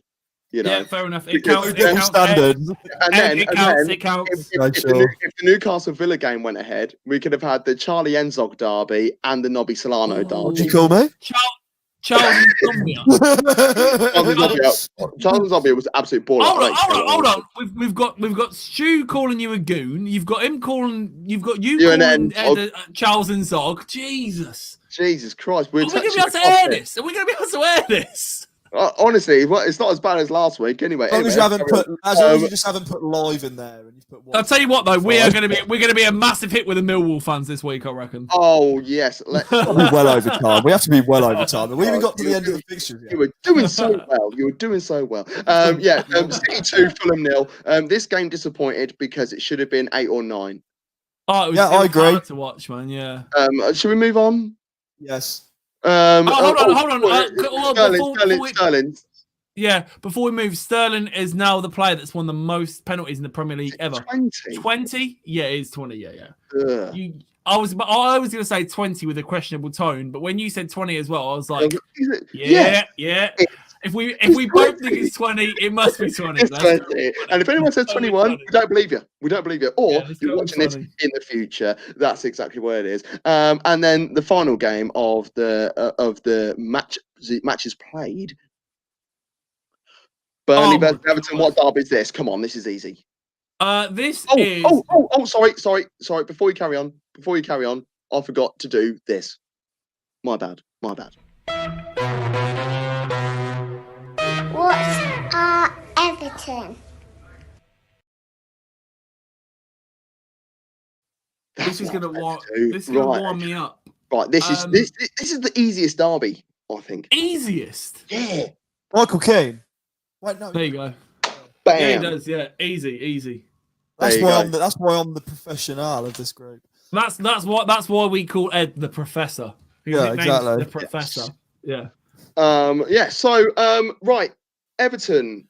They are having a wonderful time. I'll tell you what, their form is going under the radar. We talk about it, but no one else is talking about it much. They haven't won in 7, have they? They haven't won in a very long time. Yeah. I thought you. Oh, okay. No, I'm agreeing with you. Since they were top. Since they were they did. They beat Fulham 3-2. Sarcasm didn't transfer very well over the internet. So when he was like, they've had a very good time, I was like, bro. No, they haven't had a very good time. Yeah, I thought he said. Yeah, I thought he said have. My bad. I'm actually doing this show on Chrome rather than on Firefox. I was going to leave earlier. But it was too late. When you were like they've had a good run of form, I was like, bruh. No, they haven't had a good run of form. They're trash. Yeah, Havertz haven't had a good run of form. They are trash. It's literally since they won. They're Everton. Come on, guys. They're Everton. They won that. No, but usually Everton will always win, loss. They went win, went top of the league. WLL. You know what I mean? Then they got that one win against Fulham. Let's be honest. Come on. Well, everyone beats Fulham. Apart from Leicester. Honestly, I was so surprised. Right, even on my Twitter, I was literally like, Robbie Brady. Yeah, he retired. He's United. He was former United youth player, right? Yes. And I genuinely was like, this geezer's 34. He's 28. Like, where is the time gone? Yeah, he's 28. He's not finished. No, he's not finished. Finish. He's finished. He's still got 10 years left in him. I honestly thought Robbie Brady was like 30 something. But can I say about this goal again? It's my weekly witch hunt on Jordan Pickford. Honestly, oh my god, we need a jingle for that as well. Oh, he's so positioned. He's so far positioned on the left side of his goal. No, it's not just that. Just stick anything in a corner, top corner, bottom corner. It doesn't matter. Just stick it in a corner and he can't reach it. Just stick it at him. He's so bad. Just stick it at him and he'll miss. He had a good game in terms of shot stopping. He did have a good game. But he's a good shot stopper. Like, he's meant to be a good shot stopper. Anders Lindegaard was a bad boy shot stopper. Anders Lindegaard was underrated, bruv. He was great, but he wasn't a great guy. He was a good shot stopper, but honestly, whenever I see anything going when I see anything go to a corner when Pickford's in goal, whether it's top or bottom corner, I just genuinely think like. I just don't like him. I'll be honest with you. I just don't like him. No, it's not that I don't even just like him. I just think he's not good for club. He's not good for country. Look at Joe Hart midweek. I know Espen Bardson was a good shot stopper. Holly will agree with me because she's a dirty Spurs fan as well. Hi, Holly. And Everton. We'll come to Richarlison in a moment. They had Richarlison. No, we'll come to him in a moment because like goalkeeping wise, they need to sort it out. It's weird though because you've got Lewin look good. You've got Pickford at one end and Pope at the other, and Pope made one mistake, and I felt that the commentary were highlighting that one mistake, which he actually rectified, was highlighted way more. On Pope had Pope. a great game. But that's the agenda, isn't it? That's the agenda, though. That's the agenda because that's the England number one, and that's the like next in line to their throne sort of thing. So they want to build that up. Because what they were doing when they made that mistake, the commentary team, I can't remember who was in the comms. They were like, "Oh, well, Gareth Southgate's in the stands, and you know he won't really be a man of this, whatever." And then like when Robbie Brady scored that goal from like 3 minutes into the game, and his position is all out of the shot. They were like, "Oh well, Robbie Brady is a brilliant strike there. There's nothing much that Pickford could have done there." It's like behave, yeah, and that's the agenda. That's the agenda. You know that. Right in front of his two centre backs. Like he's stood behind his two centre backs to the point he can't even see the ball. You know that. Why the fuck you lying? Yeah, oh my God. Pickford too, man. Gab, honestly, if Pickford stood in the middle of his goal doing the "Why you lying" dance, he'd still have more of a vision for the ball. Honestly, it always seems like I'm having a witch hunt on Pickford, and it's not even just that I don't like the guy. Or I think I want to cuss him. He's just a very bad goalkeeper, and it's like the thing is, I've got nothing against Everton. Yeah, I honestly don't. But when it comes down to now, when we go to a World Cup or a Euros. That's got to be my guy because I'm an England fan. That's got to be my guy. That's got to be my goalkeeper. I've got to back him, and I don't week in, week out. And it's not one mistake one week or this or that every other. Number of mistakes in one game. Then he has a go at his defence. Then he counts his defence. Yeah. I was like, that was your fault. It's like, bro. It's just the worst. I'm just sick of him, man. Stu did mention in the comments there about Richarlison and the fact that he's back. He is back, and he has proven a massive part of them looking more confident in front of goal. I'll tell you what. Hold on. Stu, for those that are listening and not watching, Stu has just said if Pickford gets 10 clean sheets this season, Cotton should get a Pickford jersey for the Euros. Done. Guaranteed. If Jordan Pickford gets 10 clean sheets, I'll wear it. I agree with Cotton. I'm not even worried for this one. Bamford, if you go back in the Bamford video, I'm like, what have you done? This time, no. No, we'll all do it. We'll all do it. I'll tell you what, all three of us. I'm not part of it. No, I'm getting you involved as well. No, you can buy it. I ain't wearing it. I'll piss on it. Listen, I'll buy it. I'll buy your jersey. I'll get one. I'll get one for you. If Pickford gets 10 clean sheets, all three of us, because we'll do during the Euros, we're going to do a Two Up Top road show. We'll do live commentary from live games. All three of us will wear a Pickford jersey. There's no way he gets 10 clean sheets. No way. He's definitely getting 10 clean sheets. No, he's not. He's had none already. He could hire a maid, and that motherfucker doesn't get 10 clean sheets. End of. Ain't happening. I think he will get 10 clean sheets. No, he won't. How many did he get last year? He's got 0 as it stands. Has he actually? He's actually got 0 clean. He's got 0. He hasn't kept a clean sheet this year. I'm in. I'm in. He hasn't, because they said it at the start of the game. They were like, literally just before he went in, the commentator went, and he hasn't kept a clean sheet all Premier League season. Boom! Yeah, right. Okay. At the beginning of the season. Hold on. I'm doubling down now. All right, Stu. If he doesn't get 10 clean sheets and he gets under, you have to get me an England shirt with Phil Jones number 4 on the back. Oh, why would you want Phil Jones? No, you have to buy me a Jack Grealish on the back of an Ireland shirt or something like that. Yeah. Big oof. Banter. Yeah. Right. Okay. That's it, really. Oh, and the derby tomorrow. Brighton versus Southampton. What derby is this? Adam This Lallana. is. It Adam is, Lallana. It actually is is, Adam yeah, but Lallana, that's not yeah. what I put it down as. Well, I don't care. It wasn't a player. Thanks for You were joining in, correct. guys. You're I'll see you next week. No, I literally. Who else? Who else have you got down? No, I haven't got a player for this. Oh, it's manager. No, it's just basic. What do you, Is what? this- No, they're just a derby. That's just a derby for location. It's two teams that have a seaside. Yeah, exactly. Yeah. Oh, that's a shout. Fair play. Supposedly fair means play. something to I'll tell you someone what, Stu somewhere. absolutely nailed that one. The Graham Potter. And it's a derby. Graham Potter one as Fantastic. well. We're getting Fantastic. shown up here. I'm the one who dropped a player. Yeah, we but- live in yeah, the but, we live in the most landlocked town. Literally in England, we are the most landlocked town in the whole of England. So for us, like, any derby that's like a seaside, like I just don't have time for it. I don't. My geography's terrible, and if you live by the sea, then fuck you because it's not fair. So whatever. I made a swear. Cotter made a swear. We're going to put a parental advisory on this pod. And if you can, no, we both have, me and you, Cotton. So. Oh, all three of us did that as well. I did as well. Oh, damn you. Yeah. Prick. Triple threat. Hopefully they don't. Hopefully they would have stopped listening. I only swore because you two did, and I thought that was the vote. I felt peer pressure. Balls, piss, fart. Right, so you've been watching, maybe listening to the Premier League review show. I'm Gav Mack, Stephen Cotton up there is alongside me, and Ed Hall in the number 10 position. Southgate out. Southgate. I love that. It's like the running meme, running theme. You can follow us on all social media: YouTube, Facebook, Twitter, Instagram, Twitch, Periscope at Top Football. And did you know if you put Top into Google, our name comes up first? Ah, well, now you do. Southgate is Gav's dad. No, Ian Wright is. Many thanks. That's the yellow.